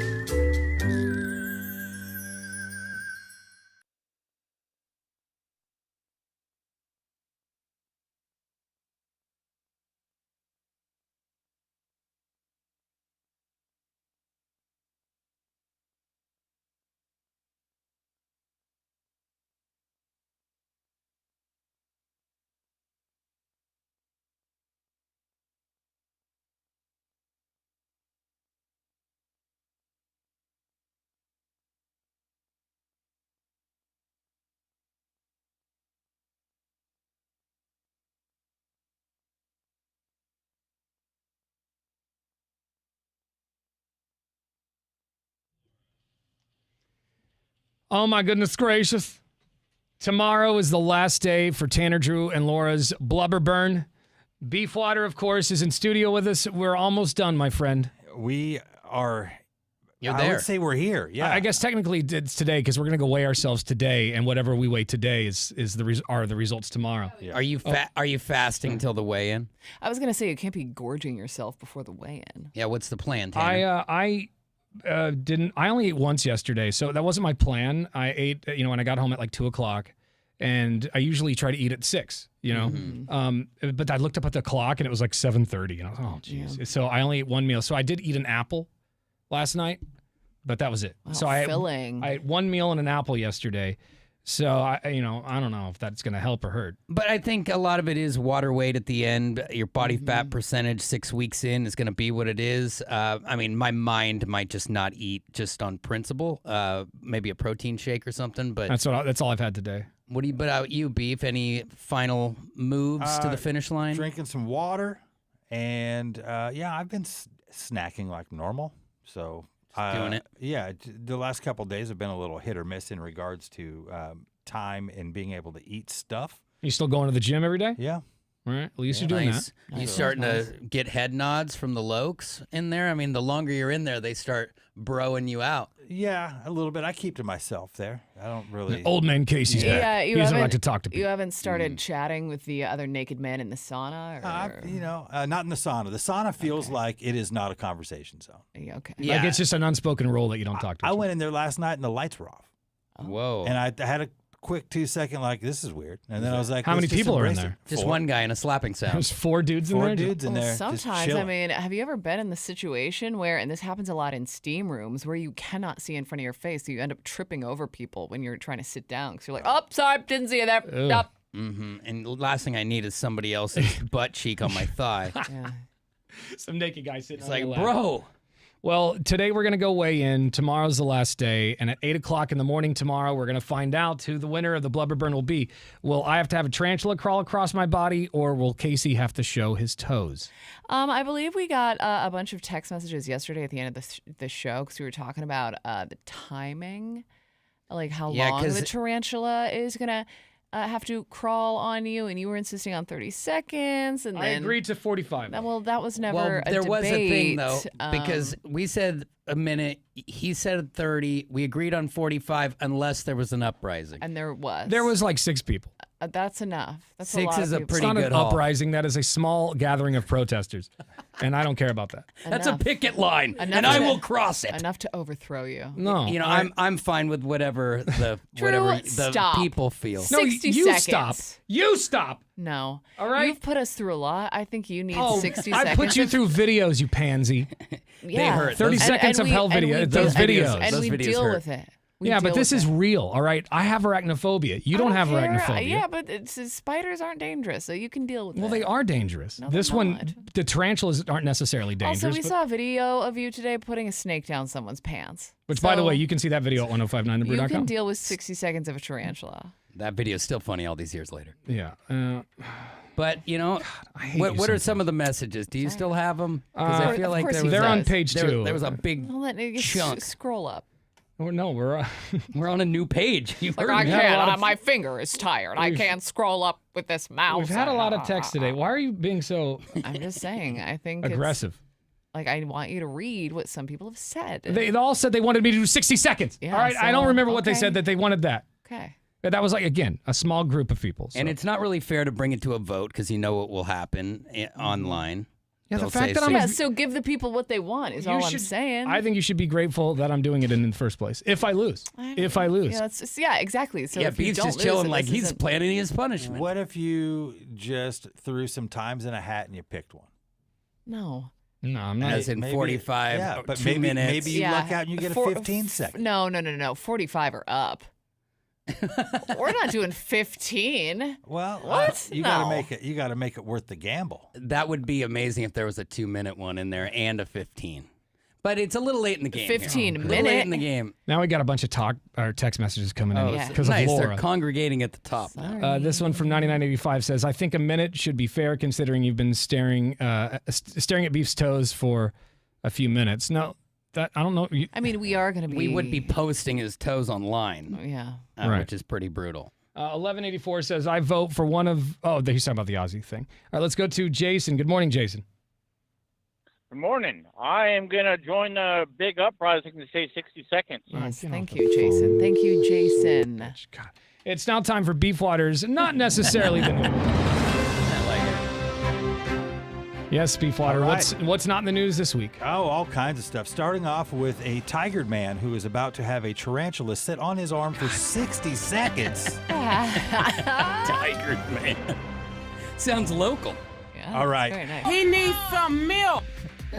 You're going to be needing some. All milk. right, up in Seattle, a 33-year-old man has been arrested after making threats with a knife and attempting to get a little friendly with a Trader Joe's refrigerator. Oh. You know? Whoa. Go up, do a little shopping, look for a good deal, hassle some customers. Police responded to Wait, report was of he a like man. putting it in the door? That didn't really get discussed in technical terms, but I mean, even if you dry hump the organic meat section, I'm pretty sure you're in trouble. It's good. He was also reported using racial slurs and brandishing a Oh, knife at no. security agents. According to one security guard, the suspect was seen humping a refrigerator and attempting to do the same with a customer. Oh, This you guy can't was just out go of- around humping Out of his people. mind. It sounds like tweaker behavior. Just put a hand on that fridge, though. It is slightly vibrating. Once he was confronted, the suspect then became angry and he kicked over a flower display and threw some apples. And then he was arrested. So When that fan comes on, it's so good. So good trip to Trader Joe's. He had to get some stuff out of his system, I think. It's pretty amazing. Like, you know you're going down, so you just throw some Fuji apples across You the know, room. though, I do the same thing when I'm around cookie butter. I just can't keep my hands off of it. Give it to me. The bargains here are unbelievable. And speaking of good deals, Cinnabon is turning 40, and they're giving fans a special treat in honor of their 4 decades of sweet baking. Smelling up malls and kiosks everywhere for one day only, Friday, August 22nd. Write it down.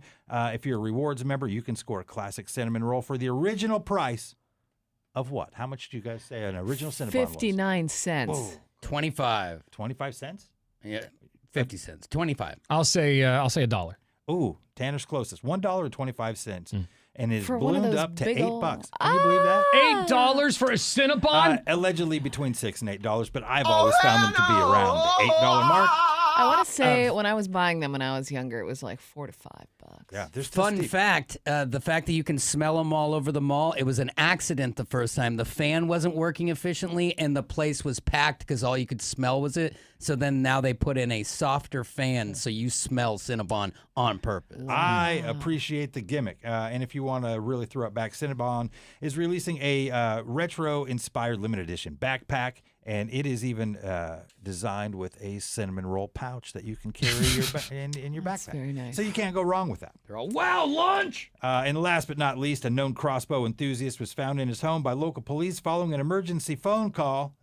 Police knocked on the door, kicked the door in, found the dude laying on his bed with a crossbow bolt sticking out of his forehead. So he was horsing around doing something, shot it off, bolt comes out. Was he dead?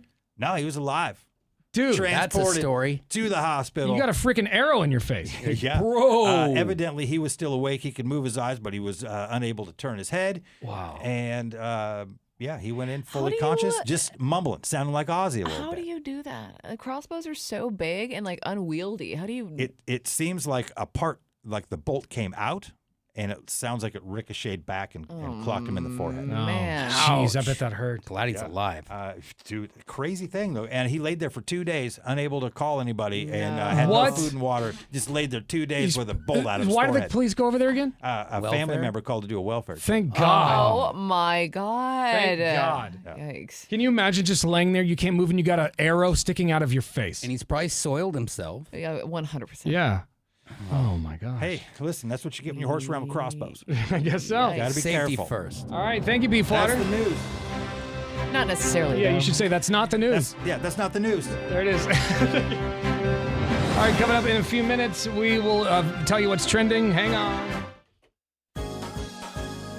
You've been watching the Tanner, Drew, and Laura SpyCam video stream, powered by coffee, Jello shots, and depression. Please stand by. Tanner, Drew, and Laura will be back in minutes. So be patient, for f***'s sake.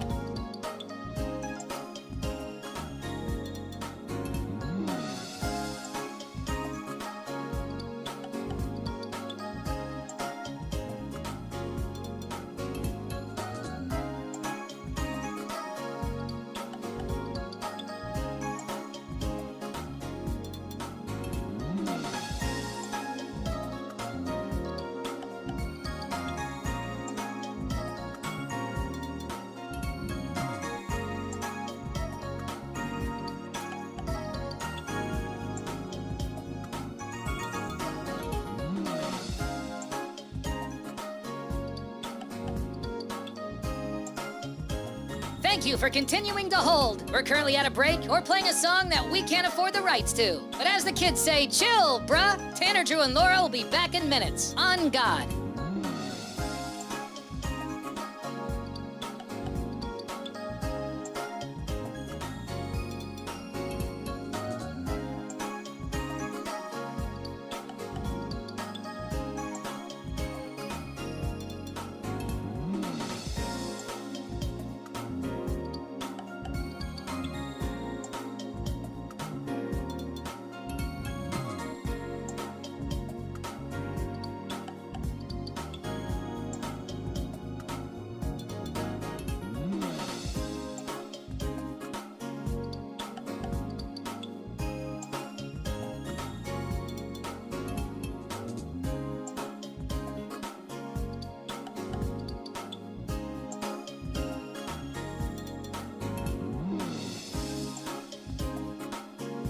Tanner, Drew, and Laura will be back in minutes. In the meantime, follow the show on Instagram and TikTok at Tanner, Drew, and Laura.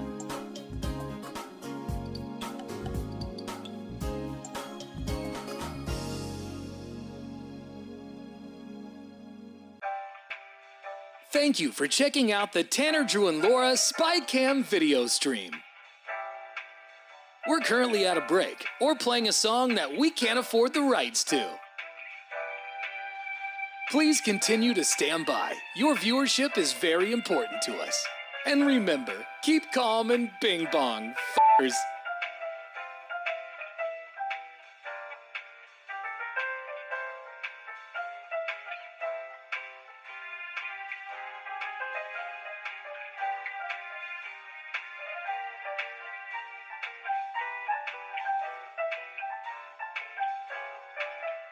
Thank you for continuing to sit there like a big dum-dum. Tanner, Drew, and Laura will be back in minutes.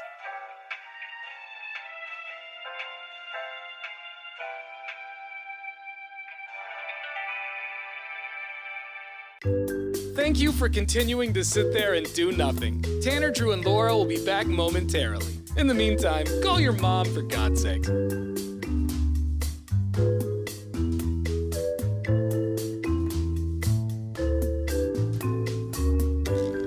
Whoa, isn't this taking forever? Tanner, Drew, and Laura will be back in minutes. Thank you for continuing to hold.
Now, what's trending? Anybody watch the podcast with Travis Kelce and Taylor Swift? No, Very I proud to probably say. should have. Did not. I did not either. Let's move on. There's a lot of good stuff on our website, though, at 1059thebrew.com. We've got a bunch of movie trailers. What was the video that... Hold on, let me just... We posted the video this morning of you dropping a snake down somebody's pants. Yeah, that's an old bit that we did in Eugene when we were doing our donkey show in Eugene. Mm-hmm. We did a bit called Snakes on a Stank. The movie Snakes on a Plane just came out. I don't know what we were trying to tie it in somehow. It's like 18 years. But this is one of our friends. He was an intern at the time, and he was a really great stunt guy, really funny. His real name was Jason, but we called him Stank. Yeah. And he was terrified of snakes. Like I am with the spiders, he was terrified of snakes. And I went to the pet store one day and bought a little Gartner snake and put him in a diaper, and we pushed the snake into the diaper while he was blindfolded, and he had to guess what it was. And I think it's fair to say this, too. He wasn't, like, aspiring to be a radio host. He was, like, a kid who was getting a business degree who thought this would be a fun internship, and he had, like, a week left when all this went down. But he was a good everything sport. was going fine until... We finished strong. Yeah, this is the moment I put the snake down his diaper. Oh, that is not it. Hold on. Yeah. Here we go. All the way open, Stank. Pull it open. Oh, what is it? Don't worry about it, Stank. Now close it. Close it. It's in your pants. Oh my God! There's a live snake! And we were all kind of scared because I dropped this, when it fell out of the diaper, it fell Where'd on the it floor. go? It just slithered away. Yeah. I caught it, but not at The first. main snake I was afraid of was attached to Stank, and that's his wing. He's naked. He lost the diaper. Oh my God, you stink! Oh my God! Oh my God! Stank, go away from me! Did you trap yourself? Stank lost the diaper and I smell his crotch. Oh my God! It actually was the snake because snakes emit stink. I think they pee or something. That snake was probably terrified. It's a defense mechanism. Yeah. Stank! That's not me. No! Please stop! Please stop! Please stop! Put your pants on! Oh my God! Tanner, stop! Tanner, stop! Intern Stank has no pants on right now. Stop! He has no pants on. Tanner, stop! I'm not joking! Get it away from me! At this point, I got the snake in my hand. I feel so bad. Oh my God! Oh my Dude, put it. Please! No! No! Tanner! Tanner! Tanner, stop! Stop, please! Hey, all right, stop! For the love of God! It smells devastating in here! Put those pants on right now, Stank! Put your pants on. I'm gonna throw up everywhere. It was one of my favorite bits. It was a great moment. So you can see it at 1059thebrew.com. It's online right now. I've always hoped that he's like somebody's boss. Like he's a CEO somewhere. Because it's almost been 20 years. Chances are they Googled him, and that's what came up, and he got fired. He could easily be somebody's boss right Not now. after that video. Not after I that. don't know how anyone could be so afraid of snakes. They're cute. Their little tongue. Blah, blah, blah. And those are the most innocent ones of snakes. Gardener snakes. Yeah. I'm not too terrified of snakes. I mean, but they're the spider. startling when you see them in the grass and you're not like expecting to see something move, but Those would pop up when you rototilled the garden when we were kids. 3049 sent a text in and says, I hope you win, Tanner, but you deserve 60 seconds if you lose after that snake on a stank video. Someone from 8762 says, a minimum of 30 seconds, maximum of a minute and a half, drawed out of a hat to make it fair. I think it is fair. This is a bet. Yeah. This is you win or lose. And I agreed to do it, and I agreed to 45 punishment. seconds. I agreed to 45 seconds. No, we decide how long. Who are you? We decide. Because it's the home stretch. You're going to win anyway. Don't you got this? Let me go to the phones real fast. Let's go to Fat Thor first. Good morning, dude. Oh, good morning, guys. Real excited for tomorrow. Can't wait to see the results. Yeah, tomorrow at 8 o'clock, we're going to find out who finally wins the blubber burn. Will it be Beefwater, who isn't even paying attention to the show right now, texting on his phone, or will it be me? Reading email. Well, do that on your own time. And if you This forgot, is my time. And if you forgot, you did invite Thor down here, so he's going to be in the flesh. Yeah, okay. You're coming tomorrow? I'm gonna witness this. All right, well, show up sober, okay? And don't make it about you. This is a big day for them. No, I promise. This time, no drinking. I promise. All right, buddy. Okay. We'll see you tomorrow. Slightly boring, but Happy. I am so excited. I can't wait. Happy Fat Thursday. Thank you, buddy. Happy Fat Thursday to you and yours. Let's go to. It just says Gail's Towing on the phone. Gail. Yellow. Welcome to Sticky J. Oh, what up, Hey, dude? buddy. Hey, that snake one is the pinnacle of the D show. Yeah, you've been listening to the Donkey Show since you've been listening to us since you were what age? 13? 12 or 13, somewhere around there. Yeah, and do you remember hearing that live? Oh yeah, 100%. I was playing actually RuneScape while you guys were doing that. I remember that exact bit. I wish I knew his last name, Jason, because I'd love to look him up and see what he's doing. I've tried to find him before. No. The Stank. You too. I want to know what you're doing too. I was like, I don't think you want it. No, but Stank, yeah, that was when he left, that was the last I spoke to the guy. Mm-hmm. Wow, what a lasting impression we you liked guys him. made. Like, I remember I liked him a liking lot. Yeah. So, one I just day, think the show stressed him out. And I think he might be from here. So one day maybe we will get to cross that stream. I stressed him out, and I wonder why. Stank has no pants on right now. Stop! He has no pants on. Tanner, stop! I'm not joking. Get it away from me. Oh my god. Oh my. Dude, put it. No, Tanner! That's my favorite Tanner, one. stop! That right there. We might need to buy this kid now he's an adult. We need to buy him a spa day or something. Sure. Yeah, we owe that guy. You owe him, and he wasn't even getting paid. No, just an intern. Experience. Right. Yeah. God, I wish I knew. Really relevant experience for anything else he would ever do in his entire life. Our old boss might know his last name. I'll have to reach out. Yeah. It's see. so long ago. All right, Diggy J. Well, it's good to hearing from you, my friend. Thanks for listening all these years. Do you think Tanner should have the spider crawl on him 30 or 60 seconds, or 45 or 60 seconds? I'm sorry, Diggy J. We're out of time. We have to move on. No worries, guys. Have a good day. Thanks, buddy. Oh, great.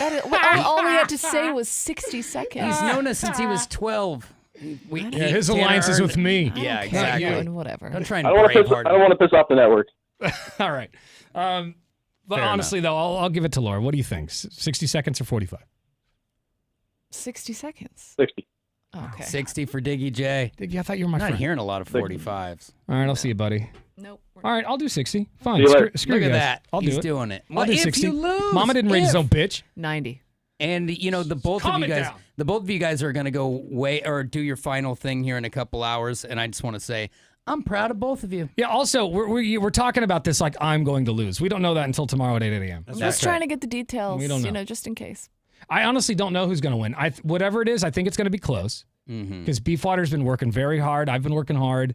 So we'll see. But he has said that he's been snacking a lot lately and just kind of plateaued. So we'll But see. it's like healthy snacks. That's true. And we say it too often, but there really is no loser in this. Unlike the barbecue competition, you both have won already. And if you lose this beef, that'll be 2 competitions you've lost in a row. Yep. It sure will, won't it? Yeah. Good math over there, fella. I'm just math. want to make sure the listeners know that That's good. you may lose 2 in a row. But he and you both have put in more work than I anticipated on either side. Tanner, you've been working your ass off. You stuck to your meal plan. Beef had never had a gym membership, and it was eating fast food every day. I sound like Tony Little, but I'm pretty impressed. Give me your best Tony Little impression, Drew. Go ahead. I'm over here on the Gazelle. Gotta get one. 3 installments of $49.99. I don't know who Tony Gazelle is. His name is not Tony. Tony Little. Sorry. On the Gazelle. Oh, sorry. I don't know. You're probably a Bowflex girl. It's fine. Yeah. Oh, I'm all about the Bowflex. See, he's the blonde ponytail. What about the Yes. Nordic track? Yeah, He was on that thing, and he just looked like such a goober on that thing. Man, but those thighs. Wore a lot of spandex. 2418, or sorry, no, it was 2418. No, I'm sorry, it's 8737. Who cares? It says Tanner is proving he's been an a-hole for 18 years. I did that for the radio. Yeah, I did that for the radio. I'm not a real jerk. I am on the air, but I'm You not. tortured that man.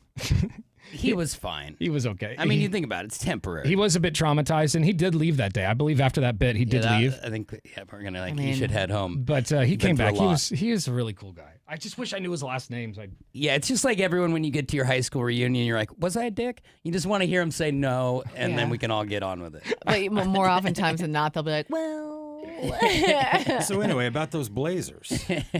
Yeah. Or like me, where I apologize to the same kid at 2 straight reunions. Yeah. It's like, I forgave you, dude. 3049 sent a text and it said, "Don't push it now, Laura, with that 90 seconds, all right? You got 60. Yeah. 60's fair. 60, I mean, come on, let's lock down. She's just so greedy. Yeah, stop with the aggressive. So greedy. I'm trying to take a page out of your book. Tanner. Selfish and greedy is what you are. Page out of my book. 60 seconds versus those feet. I've done so much for her, but I'm the greedy one. Oh, yeah. Tanner's done so much for everybody. No, I haven't done very much stuff for beef. I don't really care. So, anyway. Or we'll see you tomorrow, 8 a.m. That's when we're going to find out who the winner is. You've been watching the Tanner, Drew, and Laura SpyCam video stream, powered by coffee, Jell-O shots, and depression. Please stand by. Tanner, Drew, and Laura will be back in minutes. So be patient, for f***'s sake.